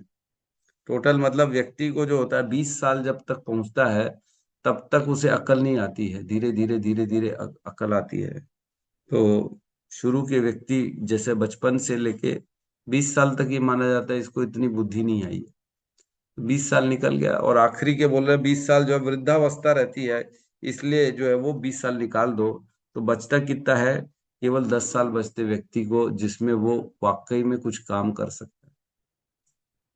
40 साल निकल गए। 100 साल में से 50 साल खाने पीने सोने में, और शुरू के 10 साल बचपन और जवानी में, और आखिरी के 20 साल बुढ़ापे में। तो बचा कितना? 10 ही साल देखा जाए इफेक्टिवली उसके पास मिले कुछ कार्य करने के लिए। और उस 10 साल में वह केवल अगर भक्ति करता है तो ही वह अपने इस जीवन को सफल बना सकता है, नहीं तो फिर तो सब वही काम भोगों में लगे हुए। तो इस प्रकार उन्होंने अपने दोस्तों को सिखाया कि केवल सोना खाना पीना इसमें हमारे समय को नहीं लगाना चाहिए। और क्या करें? धन का आकर्षण जो है, धन इतना प्रिय होता है कि मनुष्य इसे मधु से भी मीठा मानने लगता है। अतः ऐसा कौन होगा जो धन संग्रह करने की तृष्णा का परित्याग कर सकता है, और वह भी गृहस्थ जीवन में। चोर वास्तविक व्यवस चोर व्यावसायिक सेवक तथा व्यापारी अपने प्रिय प्राणों की बाजी लगाकर भी धन प्राप्त करना चाहते हैं। तो चोर भी धन के लिए अपने जीवन को दांव पे लगाता है, और व्यावसायिक बिजनेसमैन सेवक जो होता है वह भी अपना पूरा जीवन को बाजी में लगा देता है केवल और केवल धन अर्जन करने के लिए। और इस प्रकार सेवक जो होते हैं, अन्य अन्य जो सर्विसेज कर रहे हैं, वो भी पूरा जीवन अपना दांव पे लगा देते हैं धन अर्जन के लिए। तो धन इतना प्यारा है लोगों को कि वो शहद से भी ज्यादा मीठा लगता है, ये कह रहे हैं। तो व्यक्ति अपना देखो पूरा जीवन इसी में लगा रहा है। और कह रहे हैं ये जो आसक्ति है गृहस्थ जीवन की, धन की, यह कैसी है? रेशम के कीड़े के समान। ये कह रहे हैं प्रहलाद महाराज। जिस प्रकार व्यक्ति पूरा जीवन सेवा करता है, अनुवाद पढ़ रहा हूँ, सुनिए, है ना, बहुत सुंदर अनुवाद। भला ऐसा मनुष्य जो अपने परिवार के प्रति अत्यधिक स्नेहिल हो, और जिसके हृदय में सदैव उनकी आकृतियां रहती हों, वह किस प्रकार उनका संग छोड़ सकता है? छोड़ सकता है क्या कोई अपने परिवार का संग? नहीं। विशेषकर पत्नी सदैव अत्यंत दयालु तथा सहानुभूति पूर्वक होती है, और अपने पति को सदैव एकांत में प्रसन्न करना चाहती है। भला ऐसा कौन होगा जो ऐसी प्रिय तथा स्नेहिल पत्नी की संगति को त्याग करना चाहता? कौन पति पत्नी की संगति छोड़ना चाहेगा, और कौन पत्नी पति की संगति छोड़ना चाहेगी? कोई छोड़ेगी? नहीं छोड़ेगी। तो दोनों बोले हम तो एक दूसरे के लिए बने हैं, एक दूसरे की सेवा कर रहे हैं, दोनों एक दूसरे को प्रसन्न करने के लिए लगे हुए हैं। पत्नी पति को खुश करने के लिए प्रयास में लगी हुई है, और पति पत्नी को बस प्रसन्न करने के प्रयासों में लगा हुआ है। तो कोई नहीं छोड़ना चाहता। और क्या करें? छोटे छोटे बालक तोतली बोली बोलते हैं, जो सुनने में अत्यंत मधुर लगती है, और उनका स्नेहिल पिता सदैव उनके मधुर शब्दों के विषय में सोचता रहता है। वह भला उनका संग किस प्रकार छोड़ सकता है। छोटे छोटे बच्चों का आदमी कितना अट्रैक्ट, अरे मेरा प्यारा प्यारा बच्चा है, छोटा छोटा, वो तोतली भाषा में बोल रहा है, love you daddy, love you daddy, जो बोल रहा है, पापा पापा पापा कर रहा है। तो बच्चे को देख देख के खुश हो रहा है पिता, अरे बाप रे, इसको मैं छोड़ के कैसे जाऊंगा, हाय हाय मेरा बेटा, हाय हाय मेरा बेटा। तो इतना आकर्षण उत्पन्न हो जाता है परिवार में कि व्यक्ति छोड़ ही नहीं सकता सोचने। आगे करें। किसी भी मनुष्य को अपने वृद्ध माता पिता, अपने पुत्र तथा पुत्रियां भी अत्यंत प्रिय होते हैं। पुत्री अपने पिता की अत्यंत लाडली होती है, और अपनी ससुराल में रहती हुई भी वह अपने मन में बसी रहती है। भला कौन है जो इस संग को छोड़ेगा। कौन है जो छोड़ेगा परिवार को। बच्चे, बेटी, बेटा, पत्नी, हाय, इतना प्रेम करते हैं, बोले मैं कैसे छोड़ू इनको। तो छोड़ने का सोच भी नहीं पाता है, इतना प्रेम मिलता है, इतना आसक्ति हो जाती है, इतना अच्छा लगता है बच्चों के साथ दिन रात। प्रभु जी, हम we are giving time to our family, हम फैमिली मैन हैं, हम अपने परिवार का ध्यान रखते हैं। हम परिवार ध्यान क्या रख रहे, तुम्हारे को ऐसी स्थिति पैदा कर दी है कि तुम परिवार के बाहर सोच भी नहीं सकते। ये परिस्थिति है। प्रहलाद महाराज बता रहे हैं गहराई से, है ना। आगे कह रहे हैं, इसके अतिरिक्त भी घर में अनेक अलंकृत साज सामग्री होते हैं, और अनेक पशु तथा सेवक भी रहते हैं। भला ऐसे आराम को कौन छोड़ना चाहता है। कौन छोड़ेगा आराम को, आराम को। अरे ऐसे फैसिलिटी मिल गई है, लग्जरी लाइफ जी रहे हैं, बढ़िया नौकर चाकर है, गाड़ी बंगला है, कौन छोड़ेगा ऐसी चीजों को। कोई नहीं छोड़ना चाहता। आसक्त गृहस्थ उस रेशम कीट की तरह है, जो अपने चारों ओर धागा बुनकर अपने आप को बंदी बना लेता है, और फिर उससे बाहर निकल पाने में असमर्थ रहता है। केवल दो इंद्रियों, कर्मेंद्रियां, कामेंद्रियां तथा जीवा की तुष्टि हेतु मनुष्य भौतिक दशाओं में बंध जाता है। इनसे कैसे बच सकता है।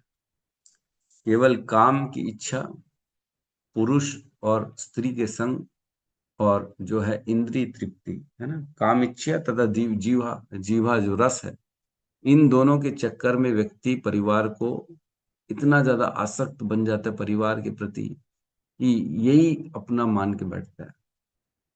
ठीक है, ऐसा नहीं है कि परिवार छोड़ना है, वो तो कर्तव्य तो करने हैं परिवार के प्रति, लेकिन आसक्ति नहीं रखनी है ना। हमारा ये स्वधर्म है, हर पत्नी का धर्म है कि पति के लिए वह कर्तव्य करे और उसे सेवा करे। हर पति का धर्म है कि अपने परिवार का पालन करे, अपने पुत्रों पुत्री का, पत्नी का पालन करे। ये उसका धर्म है, उसका कर्तव्य है। लेकिन यह कर्तव्य के रूप में ही है, यह आसक्ति के रूप में न रखे। आसक्ति हो जाएगी तो फंस जाएंगे इसमें। हमने पढ़ा है एक श्लोक जिसमें आता है, वर्णाश्रम धर्म को क्यों बनाया गया। उसमें कहते हैं, अतः पुंभी द्विज श्रेष्ठ वर्ण आश्रम विभागशः, है ना, स्वनिष्ठितस्य धर्मस्य संसिद्धिम हरितोषणम। उसमें कहते हैं, फर्स्ट कैंटो के दूसरे अध्याय के 13वें नंबर श्लोक में 1.2.13, उसमें कह रहे हैं कि जो द्विज, जो श्रेष्ठ जितने भी लोग हैं, उनको वर्ण आश्रम में क्यों रखा गया है। इसलिए रखा गया है ताकि संसिद्धिम हरितोषणम, उनके कार्यों के द्वारा भगवान की तुष्टि हो, भगवान प्रसन्न हो उनके कर्मों के द्वारा। जो भी वर्णाश्रम धर्म में है, जिसने भी वर्णाश्रम धर्म को अपने जीवन में स्वीकार किया है, कोई पति के रूप में, पत्नी के रूप में, पुत्र के रूप में, पुत्री के रूप में, माता के रूप में, पिता के रूप में, उनका यह कर्तव्य है कि अपने कार्यों से भगवान की प्रसन्नता हो, ऐसे कार्य करे, न कि इंद्रिय तृप्ति करे।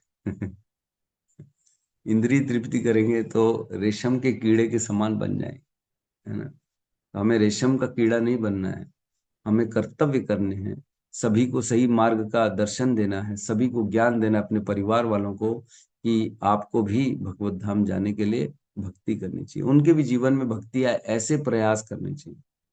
है ना। कैसे करेंगे? माताएं प्रसाद पावा सकती, रोज उनको भगवान को पहले ऑफर करके, घर में कीर्तन रखिए हमेशा चालू करके, टीवी में कुछ ना कुछ कथा चलती रहनी चाहिए। बच्चों को भी शिक्षा दे, तो कभी भक्त प्रहलाद की चर्चा हो गई, ध्रुव महाराज की चर्चा हो गई, कैसे ध्रुव महाराज ने 5 साल की उम्र में भगवान का दर्शन किया, प्रहलाद महाराज ने कैसे कष्ट सहे भगवान के लिए।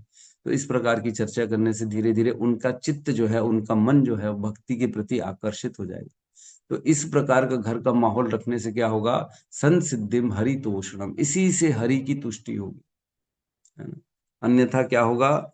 श्रम एव ही केवलम, है ना। तो कहते हैं उसमें श्रम एव ही केवलम, उसमें श्लोक आता है,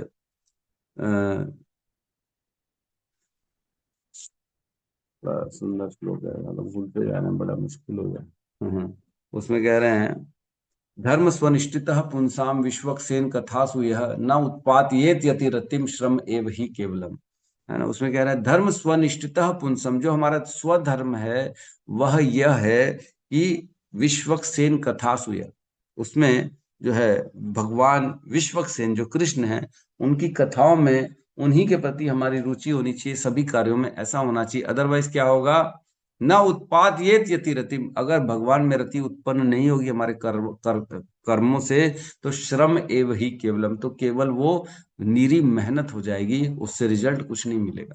तो हमारा स्वधर्म यह है कि अपने धर्म अपने कर्मों को ऐसे करें कि जिससे भगवान में रति उत्पन्न हो, जिसकी भी, अपने पुत्र पति पत्नी जिसकी भी है, उसकी रति कहाँ उत्पन्न हो? भगवान में उत्पन्न हो। अदरवाइज वो सारे कर्म क्या हो जाएंगे? हमारे व्यर्थ हो जाएंगे। श्रम एव ही केवल, हर व्यक्ति का यह धर्म है। स वै पुंसाम परो धर्म यथोर भक्ति अधोक्षजे, है ना। यत अहेतुकी अप्रतिहता यह आत्मा सुप्रसिद्धति, यह हमारा, यह एक तो स्वधर्म हो गया और एक ये परोधर्म हो गया। परोधर्म क्या है? कि अहेतुकी अप्रतिहता, अटूट तथा असीमित भगवान के प्रति हमारी भक्ति उत्पन्न, ये हमारा परोधर्म।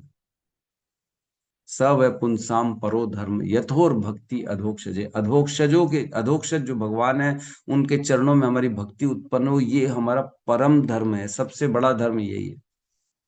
और स्वधर्म क्या है? कि अपने कर्तव्यों को करते रहें और हमारे जो आश्रित है, जो हमारे साथ जुड़े हुए हैं, उनकी रति भगवान में उत्पन्न हो, इस प्रकार के कर्म करें, इसे स्वधर्म कहा गया। तो व्यक्ति को दो कर्म करने, स्वधर्म और परोधर्म। परोधर्म तो भगवान की भक्ति है जो करनी ही है, अटूट भक्ति हो, अहेतुकी अप्रतिहता, उसमें हेतु नहीं होना चाहिए, अपने कोई मतलब से भक्ति नहीं करनी चाहिए, अहेतु होनी चाहिए। और अप्रतिहता मीन्स अटूट होनी चाहिए, यह भक्ति करनी है, इसे परोधर्म कहा गया है। और स्वधर्म क्या है? जिससे न उत्पाद ये त्यति रतिम श्रम एवं केवलम, तो अगर उससे रति उत्पन्न नहीं हुई भगवान की, तो व्यर्थ श्रम है। तो हमें इन दोनों धर्मों के अनुसार अपने जीवन को चलाना है, अपने जीवन को बढ़ाना है आगे। तो भक्त प्रहलाद महाराज अपने दोस्तों को बता रहे हैं कि जो ऐसा नहीं करता वह कैसा है? वह रेशम के कीड़े के समान है। वो अपने प्रयासों से केवल अपनी सेफ्टी के लिए पूरा उसने शील्ड तैयार कर ली है, लेकिन अंत में उसी के अंदर वो मर जाता है। रेशम का कीड़ा अपने चारों ओर कुकून बनाता है, जिससे उसे लगता है कि मुझे कोई खा न ले, कोई मुझे मार न ले, मैं इसी के अंदर प्रोटेक्टेड, अपने आप की सेफ्टी बनाने के लिए वो अपना घर बनाता है, अपने सिक्योरिटी बनाता है, अपना परिवार बनाता है, अपने लोग बनाता है, लेकिन अंत में उन्हीं के अंदर में वो मर जाता है। रेशम के कीड़े को मारने का कारण भी यही होता है कि उसका रेशम जो उसने बनाया है अपने अपनी सिक्योरिटी के लिए, अपनी सुरक्षा के लिए उसने बनाया, उसी सुरक्षा के कारण उसकी मृत्यु हो जाती है। तो हमें ऐसा अपनी सुरक्षा के लिए जितना जितना हम प्रयास करेंगे, जितना जितना हम सोचेंगे कि मैं अपनी सुरक्षा के लिए ये भी बना लूं, वो भी बना लूं, ये भी बना लूं, तो वह व्यक्ति अपने ही मरने के लिए, अपनी ही मृत्यु के लिए वह बीज बो रहा, उसी में वह एक दिन चला जाएगा, उसी के कारण वो चला जाएगा। तो इस प्रकार प्रहलाद महाराज ने अपने मित्रों को शिक्षाएं दी। अन्य भी शिक्षाएं हैं, है ना। इसमें हम कल और आगे बढ़ेंगे, 2-4 श्लोकों को लेंगे कि किस प्रकार जो है शिक्षा दे रहे प्रहलाद महाराज अपने मित्रों को। दोस्तों को, असुर बालकों को। ठीक है, तो यहाँ पे आज के क्लास को हम विराम देते हैं। किसी का कोई प्रश्न है तो हम ले सकते हैं।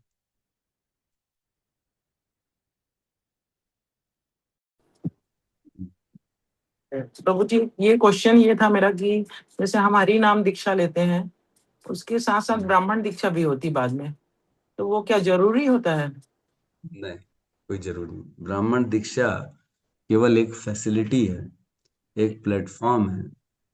शुद्धता, पवित्रता और बढ़ाई कैसी जाए, मतलब सहयोगी है वो केवल भगवान की प्राप्ति में ब्राह्मण दीक्षा, और कुछ नहीं है। व्यक्ति हरिनाम दीक्षा से ही भगवान की प्राप्ति कर सकता है ना?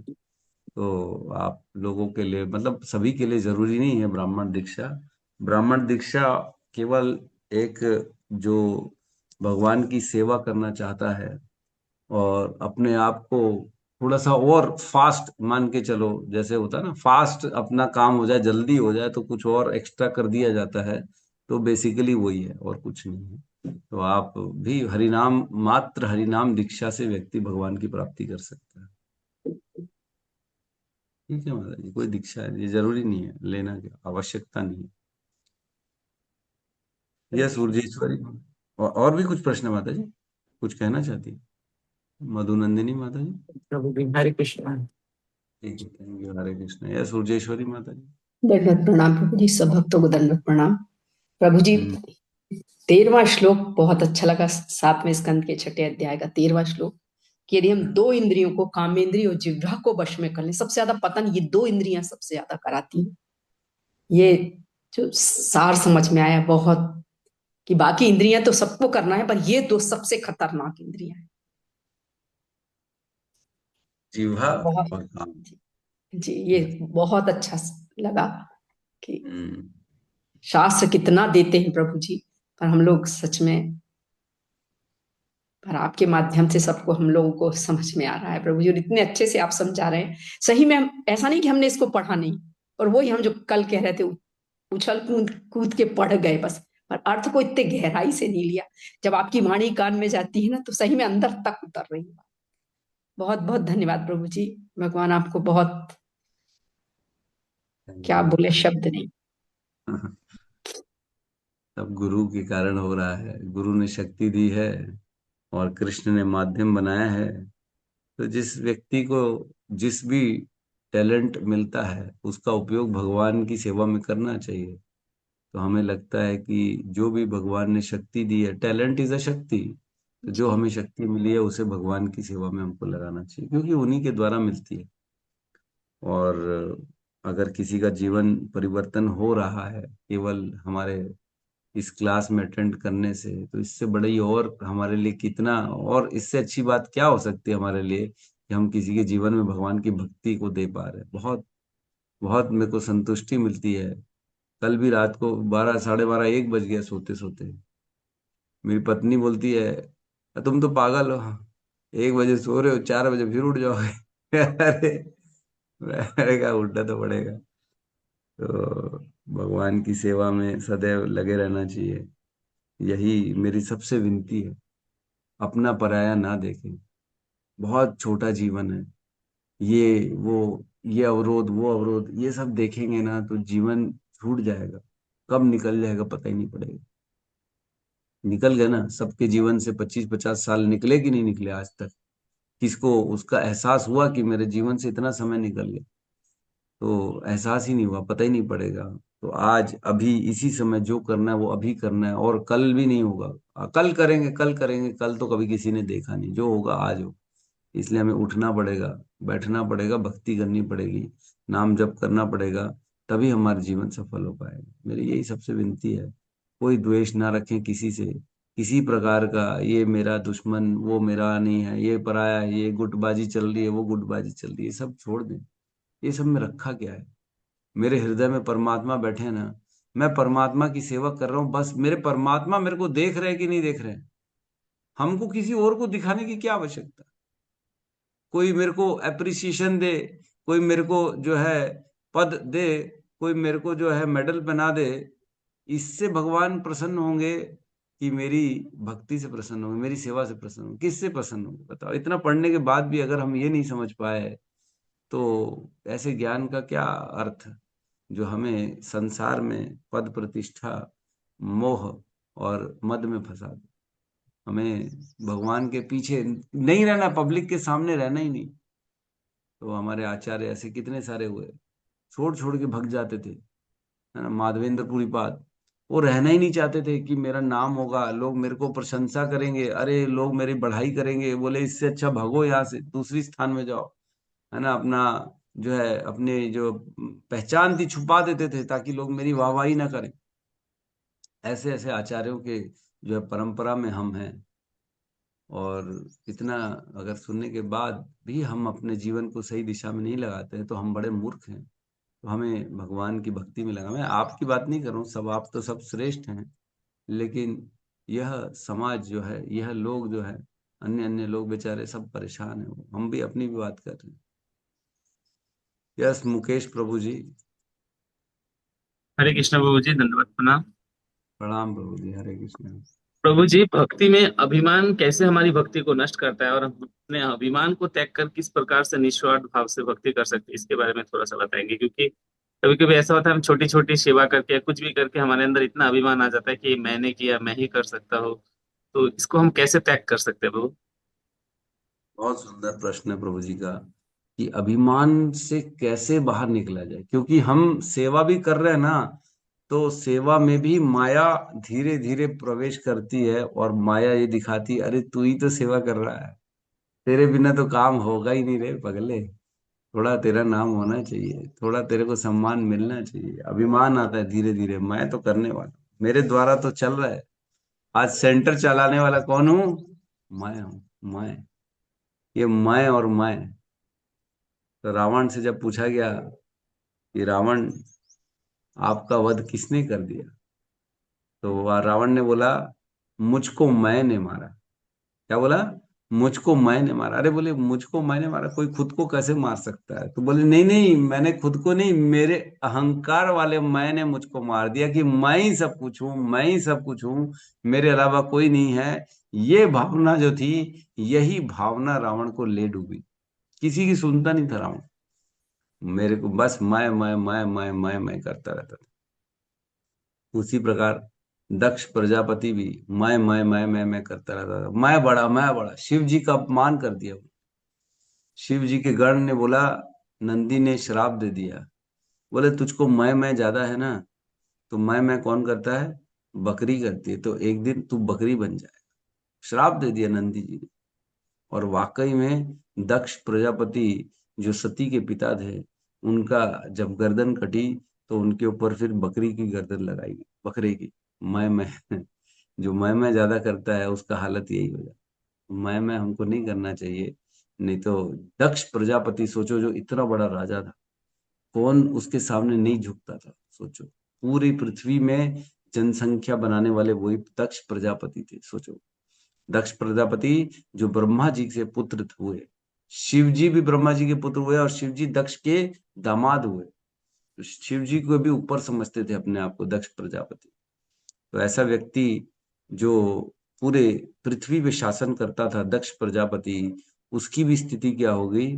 बकरे की स्थिति बन गया। वो बकरा बनना पड़ेगा उसको, मैं के चक्कर में।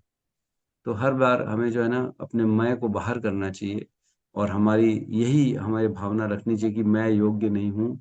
जो करा रहे कृष्ण करा रहे हैं मेरे से, मेरे में बल नहीं है। बल देने वाले कौन है? बलम बलवताम अस्मि। भगवान कह रहे हैं बल देने वाला, बलवान जो शक्ति है ना, बल वाली, वो मैं हूँ, भगवान है। तो हमें हर चीज में, हर हर बात में, हर अपने अचीवमेंट में भगवान को श्रेय देना चाहिए, कि प्रभु प्रभु आपने करा दिया, मैं नहीं कर सकता, ये मेरे में क्षमता नहीं। तो इस प्रकार जितना सरेंडर रहेंगे ना, जितना गुरु के शरण में रहेंगे, उतना हम नीचे रहेंगे। और जितना नीचे है ना, वो अच्छा है। ये हमको समझना पड़ेगा कि अगर हम नीचे हैं तो हम अच्छे हैं, जिस दिन हम बड़े हो जाएंगे उस दिन दुविधा चालू हो जाएगी। घर के बड़े को टेंशन होता है कि बच्चे को टेंशन होता है? बताओ। घर का जो बड़ा है, जिसने जिम्मेदारी लेके रखी है, उसके सर में दर्द होगा ना, अरे मेरे बच्चे की फीस पटानी है, मेरे घर में सब्जी लानी है, मेरे घर में किराना लाना है, घर का किराया पटाना है, बिजली बिल पटाना है, इस सब की चिंता किसे रहती है? घर के बड़े को रहती है। तो जितना हम बड़ा बनेंगे उतना चिंताग्रस्त होते चले, और जितना छोटे हैं ना, ठीक है, अच्छा है, हम नहीं भी करेंगे तो पिताजी बैठे हैं देखने वाले, वो संभाल लेंगे। तो जितना हम किसी के नीचे रहते हैं उतना निश्चिंत रहते हैं, और जितना हम चाहते कि मैं उनके ऊपर रहूं उतना हम चिंताग्रस्त रहते हैं। तो अपने आप को अगर चिंताओं से मुक्त करना है तो हमको किसी के नीचे चले जाना चाहिए। अरे भैया आप बड़े हो, आप संभालो, हमसे तो ना होगा जी, हम तो, आप आदेश दे दो हम वो कर लेंगे, लेकिन हमसे चिंता हम नहीं कर सकते। तो ये भावना जितनी हम रखेंगे ना अपने अंदर, उतना हम निश्चिंत होकर भक्ति करेंगे, बढ़िया सुंदर भक्ति करेंगे।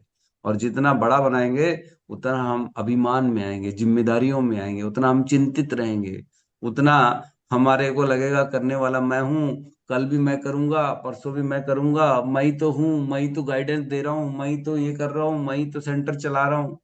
जितना ये आएगा उतना हम जो है अपने आप को नेगेटिव कर लेंगे, भक्ति नहीं होगी फिर।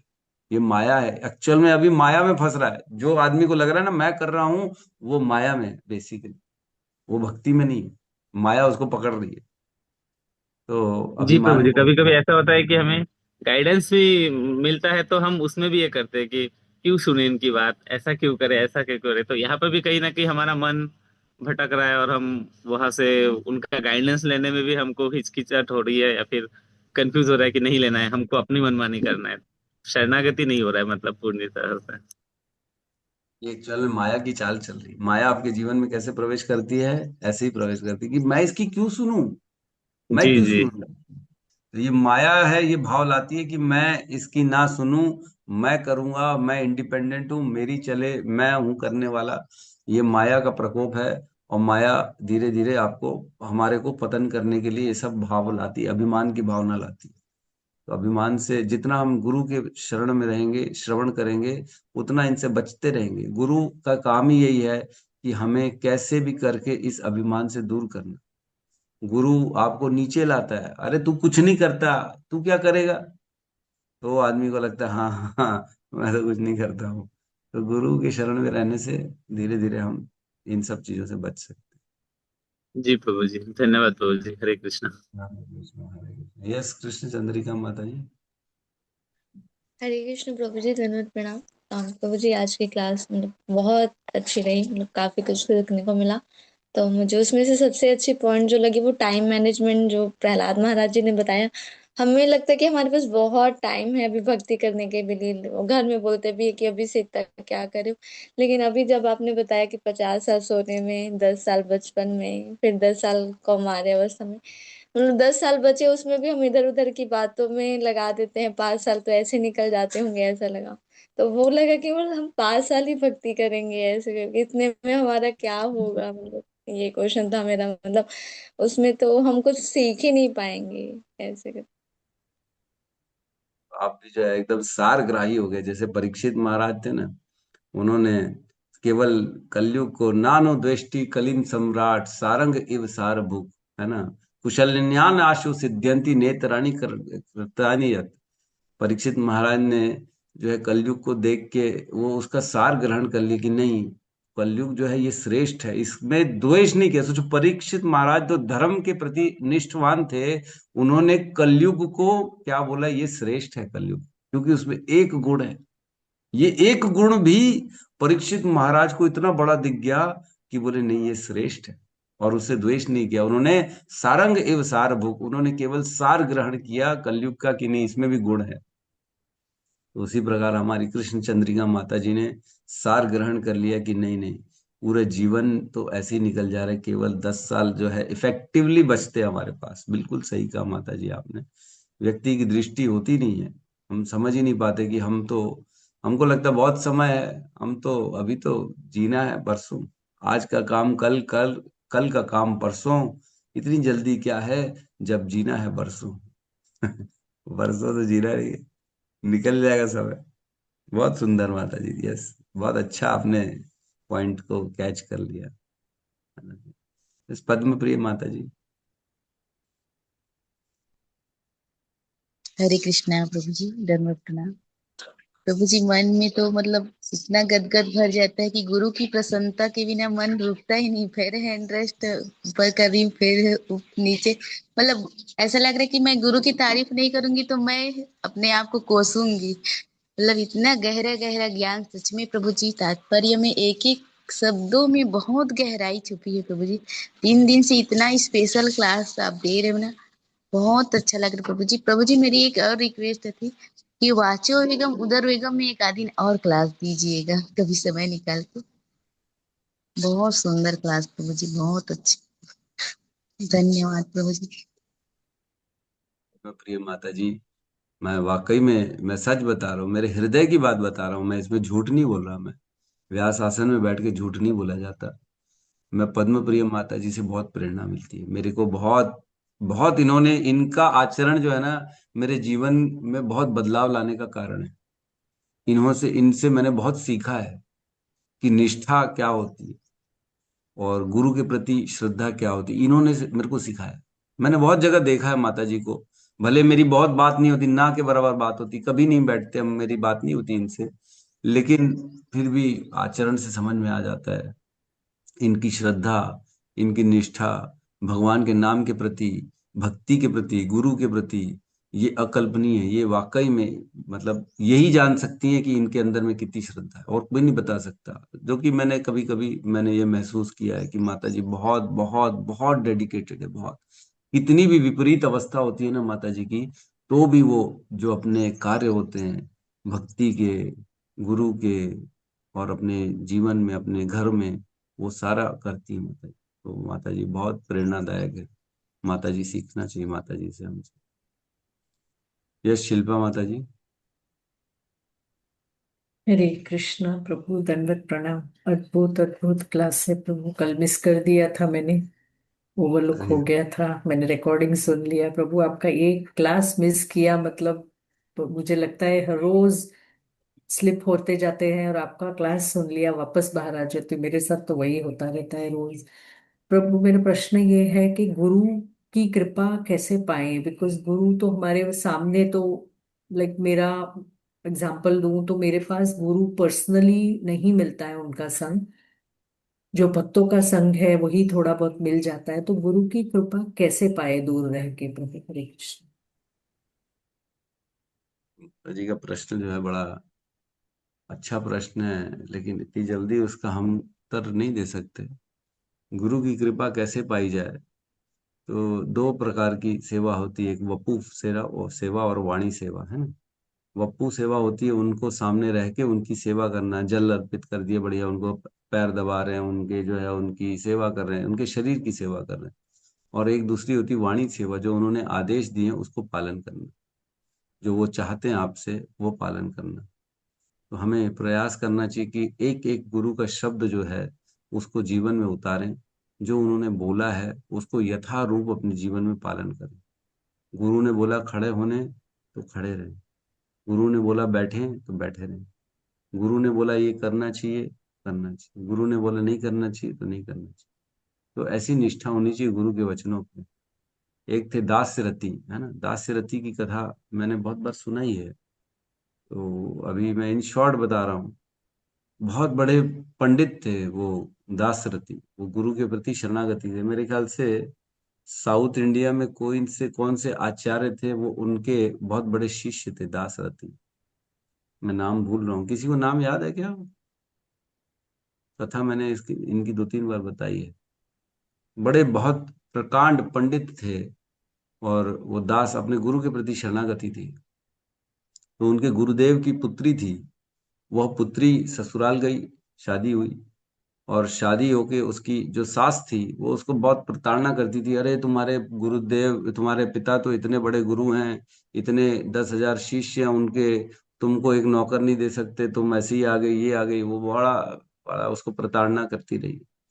तो वो अपने पिता के पास गई, बोले पिताजी मेरी सास ऐसा ऐसा बोलती है कि तू, तेरे पिता के भी इतने 10,000 शिष्य हैं, एक तेरे को दास नहीं दे सकते अपने साथ घर का काम करने के लिए? कुछ तो लेके आ अपने घर, ससुर अपने पिताजी से बात कर। वो दास रति जो थे, वो प्रकांड पंडित थे, अपने वो गुरु की निष्ठा थी उनकी। दासरथी को गुरुदेव ने बोला कि जाओ मेरी पुत्री के घर जाओ, वहां जाके सेवा करो।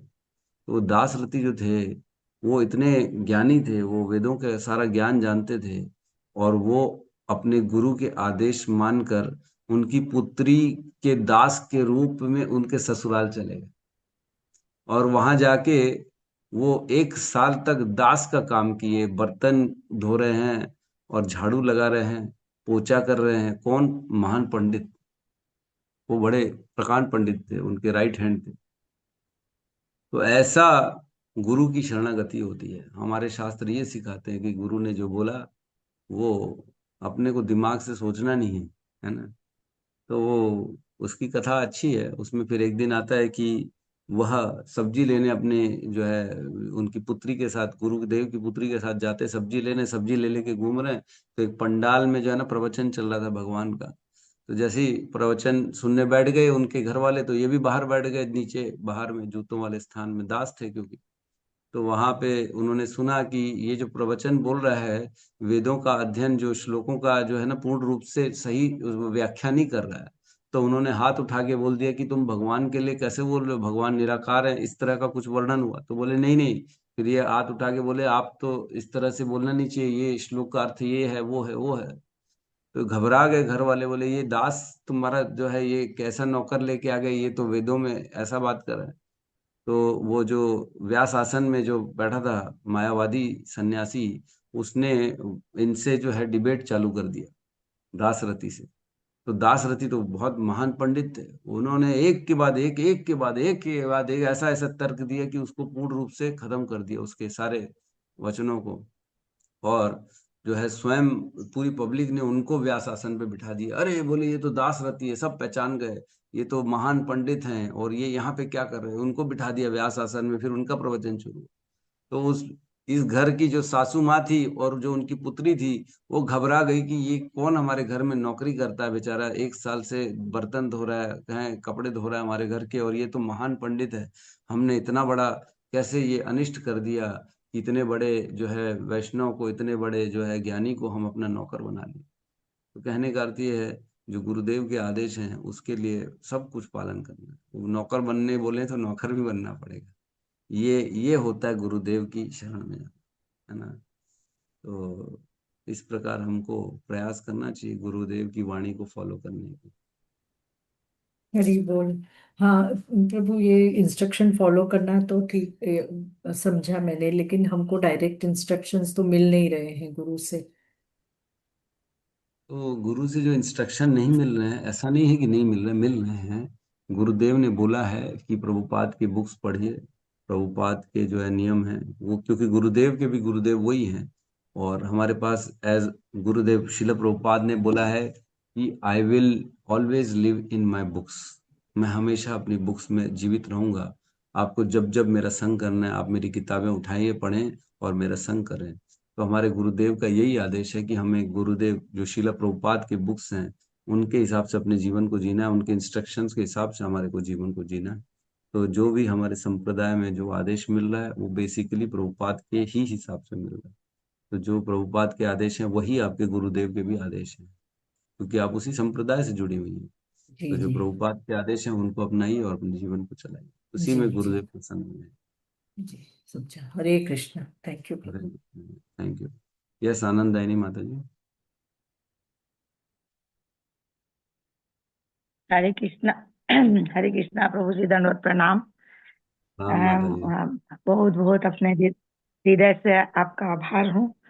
इतना सुंदर जो 2-3 दिन का जो क्लास हुआ, बहुत ही सुंदर, बहुत ही सुंदर।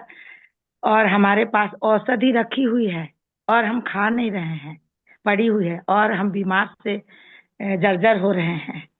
और आप एक गुरु के रूप में, एक वैद्य के रूप में आकर के अब उसको घोंट कर, पीस करके हम लोगों को पिला रहे हैं, और उससे हम ज्ञान प्राप्त कर रहे हैं और अपने जीवन के बारे में समझ रहे हैं। पहली बात तो ये है, इसके लिए बहुत बहुत आभार आपका।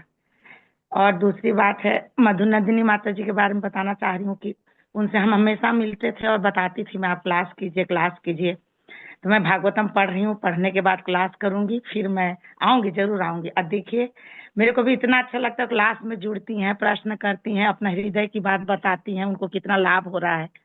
तो ये चीज देख करके बहुत ही अच्छा लगता है। एक भक्त दूसरे भक्त को देख करके बहुत ही खुशी मिलती है। दूसरी बात, कृष्ण चंद्रिका माता जी से के बारे में बताना चाहती हूँ कि टाइम मैनेजमेंट जो बताई उन्होंने, मुझे भी ये बात बहुत ही अच्छा लगा। और अपने जीवन में मैं भी ये चीज सोच कर रखी हूँ कि हमारा आधा से अधिक मैंने 4 भाग का 3 भाग निकल ही गया, समझ लीजिए। अब एक भाग बचा, पता नहीं वो भी किस दिन चला जाएगा, आंख बंद हो जाएगी, नहीं मालूम। तो हम अधिक से अधिक चाहें उस समय का उपयोग करें, और मैं अपने जीवन में उसको अप्लाई करना चाहती हूँ। जैसे मेरा माला नहीं होता है या कुछ, तो मैं सोचती हूँ बिस्तर में जाऊंगी, नींद आ जाएगा, शायद अधिक सो जाएंगे, इसलिए कुर्सी में ही बैठ करके माला लेकर बैठ जाती हूँ कि नहीं, मुझे माला करना है। फिर पता नहीं टाइम देकर बैठती, इतने में तो मेरा 4 माला बचा हो ही जाएगा, 8 माला बचा होगा। फिर देखते अरे टाइम तो बहुत ओवर हो गया, नींद आ जाती है। तो प्रयास तो करते हैं प्रभु जी, ये एक बात है। तो और पद्म प्रिया माता जी के बारे में भी बताना चाहती हूँ कि सही में बहुत प्रेरणा के स्रोत हैं। वो मेरे से उम्र में बहुत ही कम है। मैं भी उनसे प्रेरणा लेकर के चैंटिंग क्लास में आई, और मैं देखी कि कौन इतना सवेरे से जग जाती है, और इतना सुंदर, इतना मेरे सामने में उनका दूसरा बच्चा भी आया, और इतना प्रयास की, इतना भगवान से जुड़ाव और सब चीज करते हुए वो आज कितना सुंदर भक्ति कर रही हैं, प्रयास कर रही हैं और भक्ति भी कर रही हैं। तो मैं यही बताना चाहती हूँ सभी भक्तों को कि हम एक दूसरे से बहुत ही प्रेरणा पाते हैं, और उस प्रेरणा को हम अच्छी चीजों को ग्रहण करें। जितनी बुराइयों को हम, अच्छा बुरा सबके अंदर होता है, लेकिन हम अच्छाइयों को लेकर के जाएं, और अच्छाइयों को लेकर के अपने जीवन को सार्थक बनाएं, और भगवान के शरणागति होकर के, कृष्ण भावना भावित होकर के हम बस हमारा जो लक्ष्य है उस लक्ष्य की प्राप्ति करें। हरे कृष्ण प्रभु जी, धन्यवाद, प्रणाम। हरे कृष्णा, हरे कृष्णा, बहुत बहुत धन्यवाद। माता जी भी बहुत सुंदर प्रचार करती हैं, और माता जी एक हमारे ग्रुप की स्तंभ है। मैं सच बता रहा हूँ, माता जी बहुत एक मुख्य अहम भूमिका निभाती हैं, आनंददायिनी माता जी, जो सबको काउंसलिंग करती हैं, फोन वोन करती हैं। मैं तो सबसे कनेक्ट नहीं कर पाता अपने आप को। कई लोग जो होते हैं माता जी से पूछ लेते हैं, माता जी खुद ही सब को संभाल लेती है, जवाब भी दे देती है, और मेरे को खाली बता दी ऐसा ऐसा हुआ, मैंने ठीक है माता जी, बहुत बढ़िया हो गया। तो माता जी स्वयं आधा तो काम हमारा, जो मेरा टेंशन है वो आधा काम माता जी उन्हें उठा रखा है अपने सर में टेंशन। ये सब मेरे को डायरेक्ट फोन नहीं करते, माता जी को फोन करते, और आधे में ही सब काम हो जाता है। तो आपका बहुत बहुत धन्यवाद माता जी। और प्रभु इसी जी, और प्रकार एक से बात बताना भूल गई। कल कल हमारा जो कार्यक्रम था, तो मैं काफी लोगों से मिली, और सभी को यही प्रेरणा देती है कि आप आइए, भक्ति से जुड़े, भक्तों का साथ कीजिए, ऐसे कर करके माला कीजिए, क्लास आइए। तो सबके हम जो ये प्रश्न हमारे पास जो रहता था बहाना, हमें समय नहीं मिलता, सवेरे से उठ करके बहुत ही काम रहता है, और तो फिर मैं अपने जीवन के अनुभव से उन लोगों का अनुभव बांटी सब कोई को। तो सबके पास वही चीज है, हमारे पास समय ही नहीं है, समय ही नहीं मिलता। तो मैंने अपना अनुभव बताया उन लोगों की। मैं भी यही सोचती थी, और ऐसे कर करके आधे से अधिक समय को गंवा दी। अब आप लोग तो बहुत कम उम्र के हैं मेरे से, तो आप लोग इस समय को उपयोग कीजिए और अपने भक्ति जीवन को आगे बढ़ाएं। ऐसे करके मैंने सबको, कल काफी लोग, बहुत ही अच्छा रहा कल का, काफी लोगों से मिली, नए नए लोगों से मिली, और सब बहुत खुश भी हुए, और कल के प्रोग्राम से बहुत खुशी भी हुए वो लोग देखे तो। सब चीज अच्छा रहा प्रभु जी। हरे कृष्णा। बहुत बहुत धन्यवाद। यस ज्योति माता जी। हरे कृष्णा प्रभु जी, धन्यवाद, प्रणाम। हाँ माता जी। प्रभु जी, मेरा मतलब मैंने ये चीज एक्सपीरियंस करी है। जैसे मैं पहले अपनी पर्सनल बात बताती हूँ कि पहले हम यही सोचते थे कि जैसे जो हमने टीवी में भगवान जी की सीरियल्स देख लिए और थोड़ा बहुत यहाँ वहां से स्टोरी सुन ली, तो मतलब वही सब लिखा है वेदों में, इससे ज्यादा कुछ नहीं है। लेकिन अब समझ में आता है, आपके लेक्चर सुन के समझ में आता है कि वेदों में एक्चुअली लिखा क्या है। मतलब वेद में तो ऐसा कुछ है ही नहीं जो ना लिखा हो। हमारे जीवन में जितनी भी चीजें हैं, मतलब इत- हर चीज का उत्तर मिल जाता है। मतलब मेरे साथ तो ऐसा होता है कि अगर मेरे मन में कोई प्रश्न आ गया, तो वो सामने वाले पर्सन कोई ना कोई पूछ लेते, कोई माता जी कोई प्रभु जी पूछ लेते हैं। तो वो तो ऐसे ही क्लियर हो जाते हैं, पूछने की जरूरत भी नहीं पड़ती है। बट प्रभु जी एक प्रश्न है, जैसे कोई ऐसा व्यक्ति है, जैसे मैं अपने पर्सनली घर की बात करती हूँ, जैसे मेरे मम्मी पापा हैं, मैं उनको समझाती हूँ, पापा तो थोड़ा बहुत समझते हैं, बट जैसे मम्मी है तो शारीरिक रूप से थोड़ा सा कष्ट में है उनका जीवन, तो उनको समझाती हूँ कि मम्मी ऐसा करना चाहिए, आप कुछ नहीं करिए, आप माला करिए, आप नाम जप करिए। तो मुझे ऐसा लगता है कि उनको ऐसा लगता है कि मेरे मैं अपना कष्ट सह रही हूँ तो मैं इस कष्ट में नाम कैसे जप पाऊंगी, मेरे से नहीं होगा बेटा, कैसे करूंगी मैं। मतलब मेरे को यही समझ नहीं आता था कि मैं उनको कैसे समझाऊं कि मम्मी मतलब ये चीजें मतलब अलग है, वो कष्ट जो है वो अलग है, लेकिन नाम लेना भगवान का, वो सारे कष्ट अपने आप वहां पे समझ ही नहीं आएंगे आपको जब आप नाम लेने लगेंगे। मेरे को थोड़ा सा गाइड करिए प्रभु जी कि कैसे उनको मैं थोड़ा सा गाइड करूं। ये है, जैसे कच्ची मिट्टी होती है तो उसको आप जो शेप देंगे ना वो ले लेगी, लेकिन जब पक्की हो जाती है तो शेप नहीं लेती, फिर आप उसको बदलाव नहीं ला सकते, फिर या तो टूटेगा, घड़ा बनने के बाद या तो टूटेगा, उसमें आप चाहेंगे तो बदलाव नहीं कर सकते। इसीलिए कहते हैं ना, बचपन से जितना कम उम्र में भक्ति होगी, जितना कम उम्र में आदमी ये सब चीजों को फॉलो करेगा, बड़ी जल्दी एक्सेप्ट कर लेगा। और जितनी देर होगी उतनी देर में मुश्किल हो जाती है, एक्सेप्ट करना बहुत मुश्किल हो जाती है। तो एक दो केसेस ऐसे हुए शिला प्रभुपाद के सामने। शिला प्रभुपाद को जो है कुछ लोगों ने रिजेक्ट किया, बोले नहीं हमसे नहीं होगा, इस उम्र में हम नहीं कर सकते, हम नहीं कर सकते जी। तो शिला प्रभुपाद ने बोला कि जो है ये क्या कर सकते हैं इसमें हम, मतलब प्रयास तो जो है आप कर सकते, भक्त लोग जरूर प्रयास कर सकते हैं, लेकिन चतुर्विधा भजन्ते माम जना सुकृतिनो अर्जुन, अर्थो जिज्ञासु अर्थार्थी ज्ञानी च भरत ऋषभ। चार प्रकार के लोग मेरी शरण में आते हैं, अर्थो जिज्ञासु अर्थार्थी ज्ञानी, ये चार प्रकार के लोग। लेकिन ये भी क्यों आते हैं, चार तो आते हैं लेकिन क्यों आते हैं? कष्ट तो ठीक है, सबको है कष्ट, सबको है, माता जी को भी है, लेकिन वो तो शरण में नहीं आ रही। तो स्वीकृति जब तक नहीं होती ना, तब तक कोई जाता नहीं। तो स्वीकृति कैसे होती है, स्वीकृति कैसे होती है? एक बार शिला प्रभुपाद से इस्कॉन जब वो अमेरिका गए, तो वहां के जो भक्ति, जो भक्त बन गए थे, हिप्पीज जो थे पहले बड़े, जो गलत काम में थे लेकिन बाद में भक्त बन गए, तो वो लोगों ने प्रभुपाद से कहा, प्रभुपाद क्या हमारे स्वीकृतियां थी जो आप हमारे जीवन में आए, हमको भक्ति मिल गई, तो क्या ये पहले से डिसाइडेड था भगवान की कृपा, क्योंकि हमने पिछले जीवन में जरूर कुछ ना कुछ ऐसे कर्म किए होंगे। तो प्रभुपाद ने बोला नो, यू डिड नथिंग, मैंने तुम पे कृपा करी है। तो जो वैष्णव होते हैं ना, वो कृपा कर सकते हैं और स्वीकृतियां बना सकते हैं। तो वो कैसे कृपा होती है, उनको शिला प्रभुपाद ने बहुत मेहनत की, रोज उनके लिए खुद बनाते थे, खुद प्रसाद बनाते थे और उनको खिलाते थे। कितने, 3 महीने तो हो गए मेरे ख्याल से कोई उनकी सेवा में नहीं है, 3 महीने तक लगातार शीला प्रभुपाद ने सबको खुद ही बनाते थे, खिलाते थे, खुद ही बनाते थे। एक बूढ़ा आदमी सोचो, वो भगवान को ऑफर कर रहा है प्रसाद और सबको खिला रहा है, और उनके बर्तन भी उठा रहा है, बर्तन भी धो रहा है, फिर अगले दिन बुला रहा है, आओ आओ आओ प्रसाद पाओ, और सबको खिला के फिर जा। तो इस प्रकार उनकी स्वीकृतियां बनी, बनाई गई उनकी स्वीकृतियां प्रभुपाद के द्वारा। तो आप भी उनके जीवन में स्वीकृतियां बना सकते हैं। उनको भगवान का रोज प्रसाद दीजिए, उनको चरणामृत दीजिए, उनको जो है उनके सामने कीर्तन स्टार्ट कर दीजिए। वो खुद नहीं बोल पा रही है, उनकी इच्छा नहीं हो रही है, तो कम से कम एक्सटर्नली उनको जो है किसी भी प्रकार से थोड़ा थोड़ा श्रवण हो, थोड़ा प्रसाद हो, थोड़ा सा कुछ भक्तिमय वातावरण हो, तो स्वीकृतियां मिलना चालू हो जाएंगी, फिर धीरे धीरे उनकी भी शरणागति होगी। तो एक्सटर्नली आपको उनके ऊपर ये प्रयास करना पड़ेगा, प्रसाद प्रसाद दे के, ताकि धीरे धीरे उनके हृदय से जो अभी उनको लग रहा है कि मैं नहीं कर सकती, कष्ट है मेरे अंदर, वह जो भाव है वो धीरे धीरे खत्म होगा। बुद्धि सूक्ष्म बनती है, बुद्धि जब तक सूक्ष्म नहीं बनेगी तब तक आध्यात्मिक ज्ञान अंदर प्रवेश नहीं करता। इसलिए ऐसा लगता है व्यक्ति को, नहीं नहीं अरे अभी तो मैं शरीर से ही परेशान हूं, मैं कहाँ ये सब करूँ।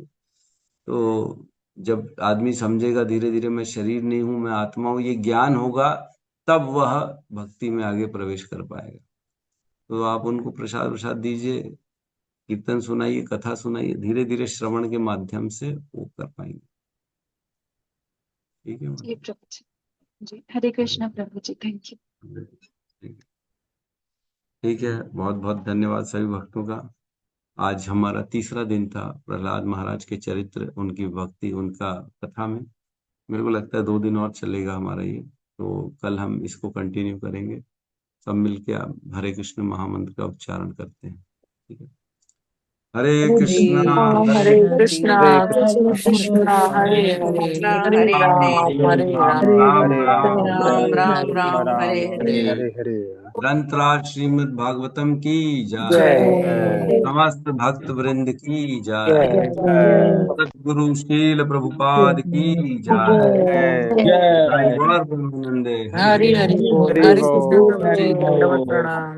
हरे दंडवत प्रणाम प्रभु जी, दंडवत प्रणाम सब भक्तों को, दंडवत प्रणाम। हरे कृष्ण।